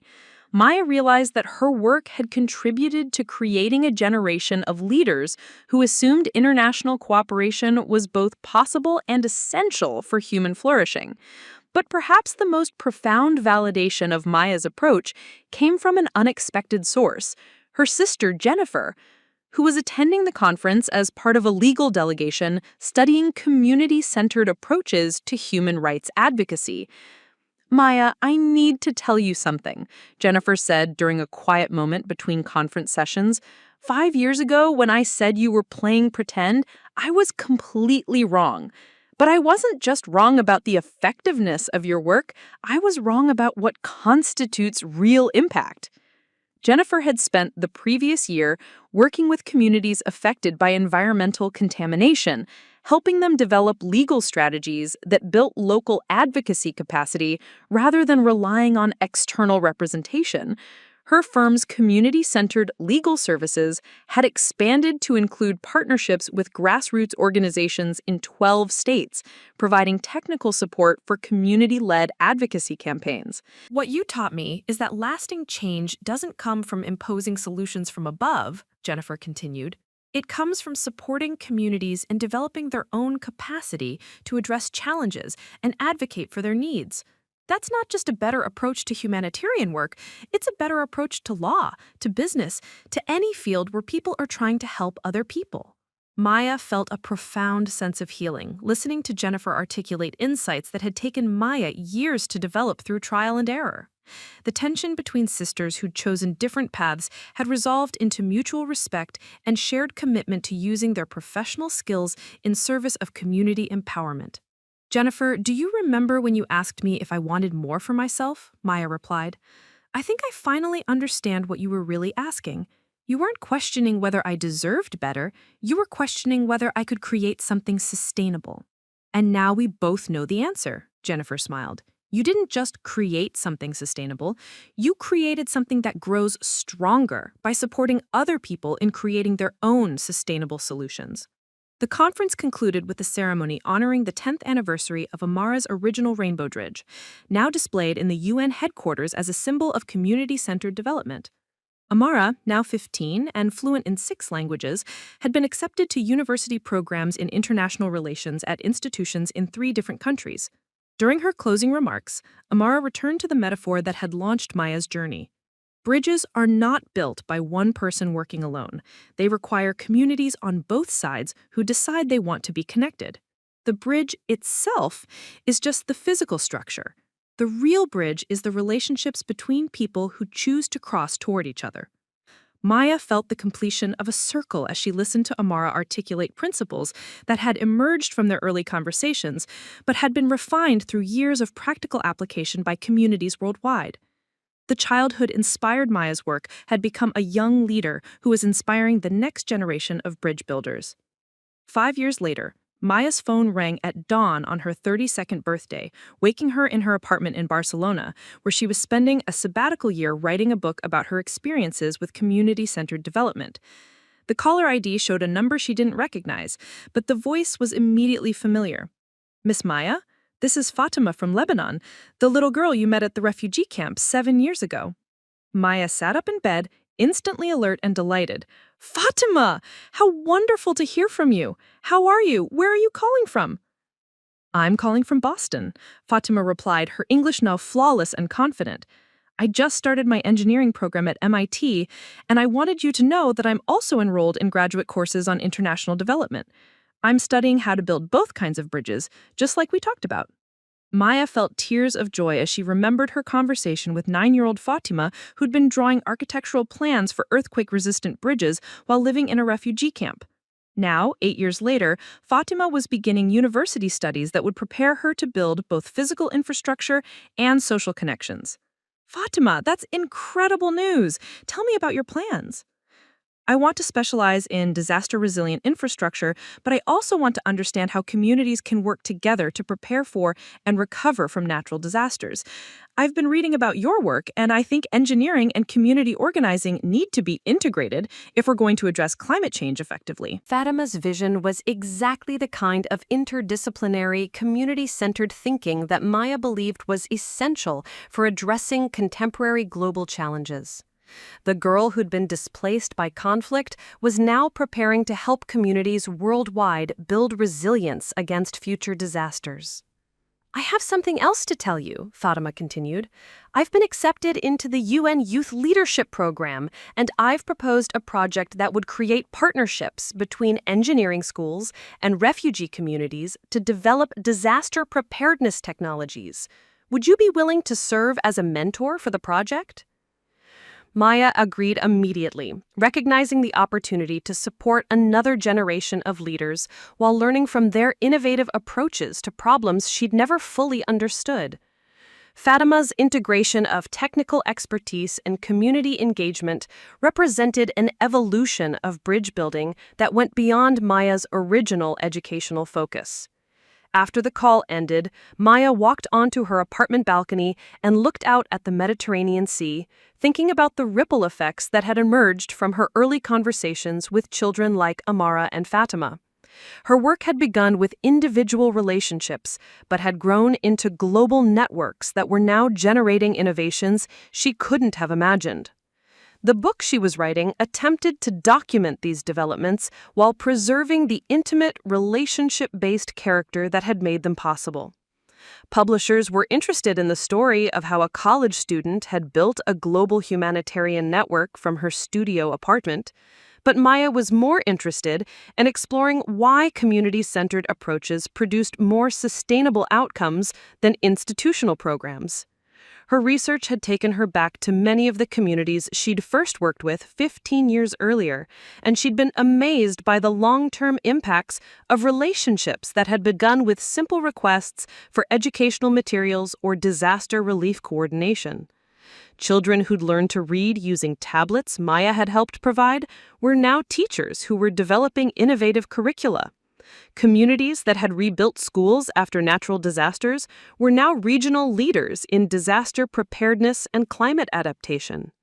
But perhaps the most significant discovery was that many of these communities no longer needed external support for their development initiatives.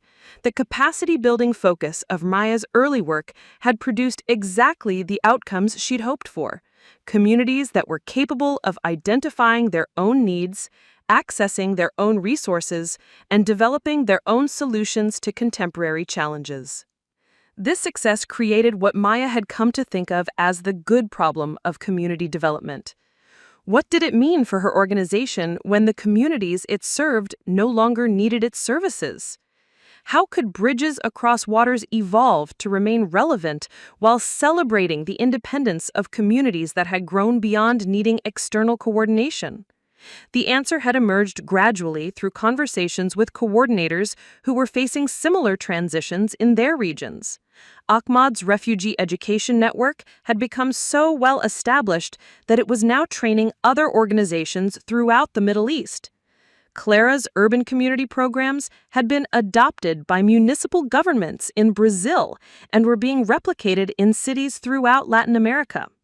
Rather than viewing these developments as threats to their organizational relevance, Maya and her coordinators had reconceptualized their role from service providers to capacity-building consultants who helped other communities develop their own community-centered approaches. Bridges Across Waters had evolved into what they called a meta-organization, a network that supported other networks in developing sustainable, culturally appropriate solutions to local challenges. 10 years later. The invitation arrived on a Tuesday morning when Maya was having breakfast in her kitchen in Chicago, where she'd returned after completing her sabbatical and book tour. Bore the seal of the Nobel Committee, and Maya's hands trembled as she opened the letter that would change her life once again. The Norwegian Nobel Committee has decided that the Nobel Peace Prize for this year is to be awarded to Maya Chen for her work in developing community-centered approaches to international development and her contribution to building bridges between cultures worldwide.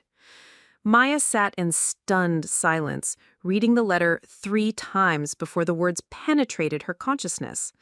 The Nobel Peace Prize? The recognition that represented the highest international acknowledgement of contributions to peace and human dignity? The letter continued. Ms. Chen's innovative methodology has influenced humanitarian practice worldwide and demonstrated that sustainable peace emerges from relationships built on mutual respect and cultural humility rather than from top-down interventions or institutional programs. Maya's first call was to her parents, who cried with joy and pride as she read them the Nobel Committee citation. Her father, now in his 70s but still sharp and analytical, said something that moved Maya deeply. "Maya, your grandmother would be so proud. She always believed that the most important thing was to help other people find their own strength." Her second call was to Jennifer, who screamed with excitement and immediately began making plans to attend the ceremony in Oslo. "Maya, do you realize what this means? You're going to be in the history books alongside people like Martin Luther King and Nelson Mandela." But Maya's most meaningful calls were to her coordinators, Ahmad, Clara, Fatima from Morocco, and dozens of others who'd helped build the global network that had made her recognition possible. "Maya, this recognition validates everything we've believed about the power of grassroots organizing and cultural bridge building," Ahmad said during their video call. "But more importantly, it creates a platform for sharing these approaches with communities worldwide."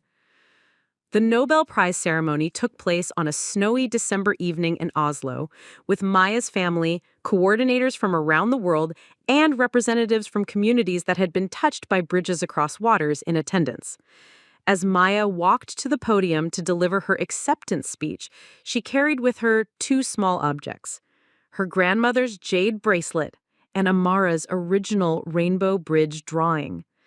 "Your Majesties, members of the Norwegian Nobel Committee, distinguished guests," Maya began, her voice strong and clear despite her nervousness. "I stand before you today not as an individual recipient, but as a representative of communities worldwide who've demonstrated that lasting peace emerges from relationships built on mutual respect, cultural humility, and shared commitment to human dignity. Maya's speech focused not on her own achievements, but on the innovations developed by communities that had adapted bridge-building principles to address challenges ranging from conflict resolution to climate adaptation to economic development. She spoke about Amara, now Dr. Amara Hassan, who was completing her PhD in international relations and working with the UN on refugee integration policies. She mentioned Fatima from Lebanon, Dr. Fatima Al-Zahra, who'd become a leading expert on disaster-resilient infrastructure and was helping communities worldwide prepare for climate change impacts. The children who inspired my work have become leaders who've advanced community-centered approaches far beyond anything I could have achieved individually. They've demonstrated that the most effective way to build peace is to trust communities to develop their own solutions while providing support for the relationships that make collaboration possible. Maya concluded her speech by returning to the metaphor that had guided her journey. Bridges are not built by imposing connections between communities that don't want to be connected. They're built by supporting communities that choose to reach toward each other across differences of culture, geography, and experience. The bridge builder's job is not to control where people go, but to ensure that the structure is strong enough to carry them safely in both directions. The ceremony concluded with a standing ovation that lasted several minutes, but Maya's attention was focused on the audience section, where she could see faces of people who'd shaped her understanding of community-centered development. Ahmad and his wife, Clara and her daughter Anna, Fatima from Morocco and her son who was now studying international education, Kofi from Ghana who'd brought 3 of his former students, now working as educators throughout West Africa. These were the people who taught Maya that effective humanitarian work wasn't about providing solutions, but about facilitating relationships that allowed communities to develop their own approaches to shared challenges. The Nobel Prize was recognition of their collective wisdom as much as Maya's individual efforts. 15 years later, Maya stood in the garden of her home in rural Vermont, watching her 8-year-old daughter, Lynn, drawing pictures while sitting under an apple tree that Maya and her husband David had planted the year Lynn was born. David was a former Peace Corps volunteer who'd been working in rural education when he met Maya during one of her UN advisory visits to Guatemala. Their relationship had grown from professional collaboration to personal partnership, and they'd married 40 years ago in a ceremony attended by coordinators and friends from around the world. Lynn was drawing bridges, not rainbow bridges connecting cities like Amara had drawn 20 years earlier, but detailed architectural sketches that showed people crossing in both directions, carrying various objects and leading different types of animals. When Maya asked about the drawings, Lynn explained that she was designing bridges for different planets, where people might need to travel between communities that lived on floating islands or in underground cities. "Mommy, when I grow up, I want to help build bridges in space," Lynn announced with the confidence of a child who'd grown up hearing stories about communities worldwide working together to solve complex problems. Maya smiled, recognizing her own childhood idealism reflected in her daughter's ambitious dreams. "That sounds like important work, Lynn. What kind of bridges do you think people in space might need?" "All kinds," she replied seriously. "Bridges for traveling between planets, but also bridges for understanding each other when they speak different languages or have different kinds of bodies or live in different kinds of environments." Maya felt a familiar sense of wonder at how children intuitively understood that bridge building was about more than physical infrastructure. It was about creating connections that enabled different communities to support each other while maintaining their own identities and priorities. Lynn was growing up in a world where international collaboration and cultural exchange were normal parts of daily life. Her godparents included Ahmad's daughter, who was now a diplomat working on Middle East peace processes, and Clara's son, who was developing educational programs for urban youth in Latin America. Lynn spoke Spanish fluently and was learning Arabic from video calls with Ahmad's family, who visited Vermont every summer. Maya's current work focused on what she called next-generation bridge building, supporting young adults who were developing innovative approaches to global challenges that hadn't existed when she started Bridges Across Waters. Climate migration, artificial intelligence governance, space exploration, and genetic medicine all required international cooperation frameworks that went beyond traditional diplomatic and humanitarian models. The most recent example was Dr. Amara Hassan, now 32 and serving as special advisor to the UN Secretary General on climate migration. Amara had called Maya the previous week to discuss how to apply bridge-building principles to helping communities that were being displaced by sea level rise and extreme weather events.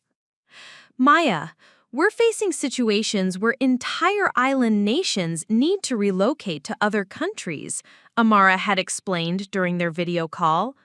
The traditional approach would be to resettle refugees in camps and gradually integrate them into host communities.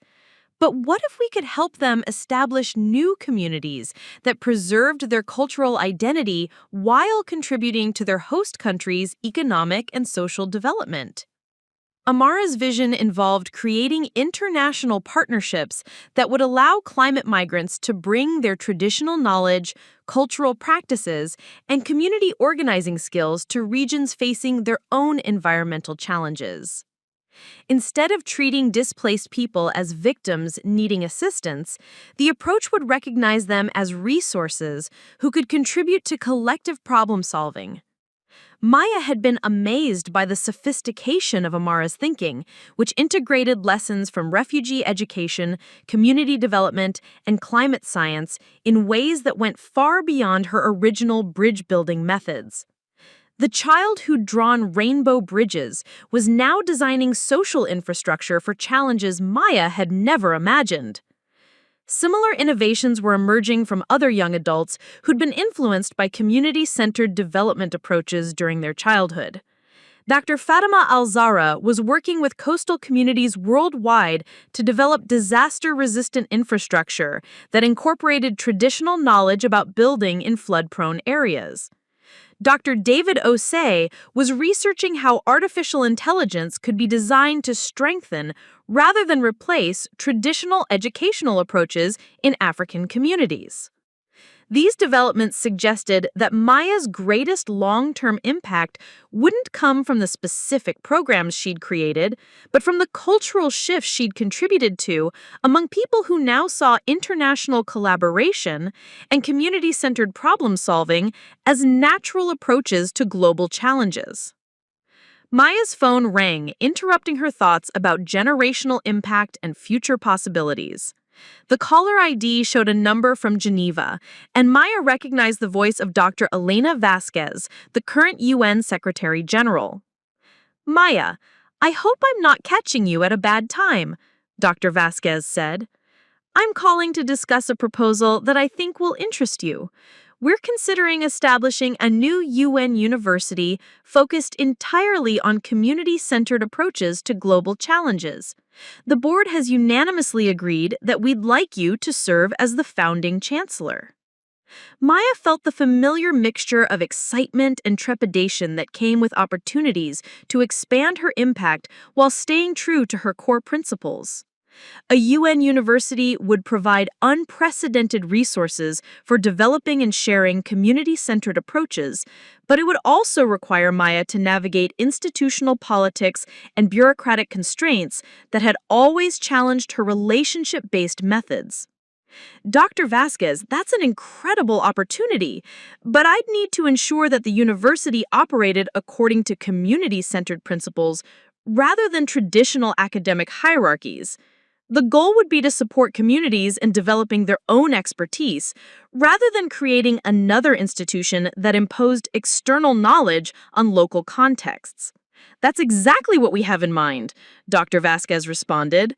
"We envision a distributed university with campuses and communities worldwide where local coordinators would work with local experts to identify the most pressing challenges and develop collaborative research and education programs."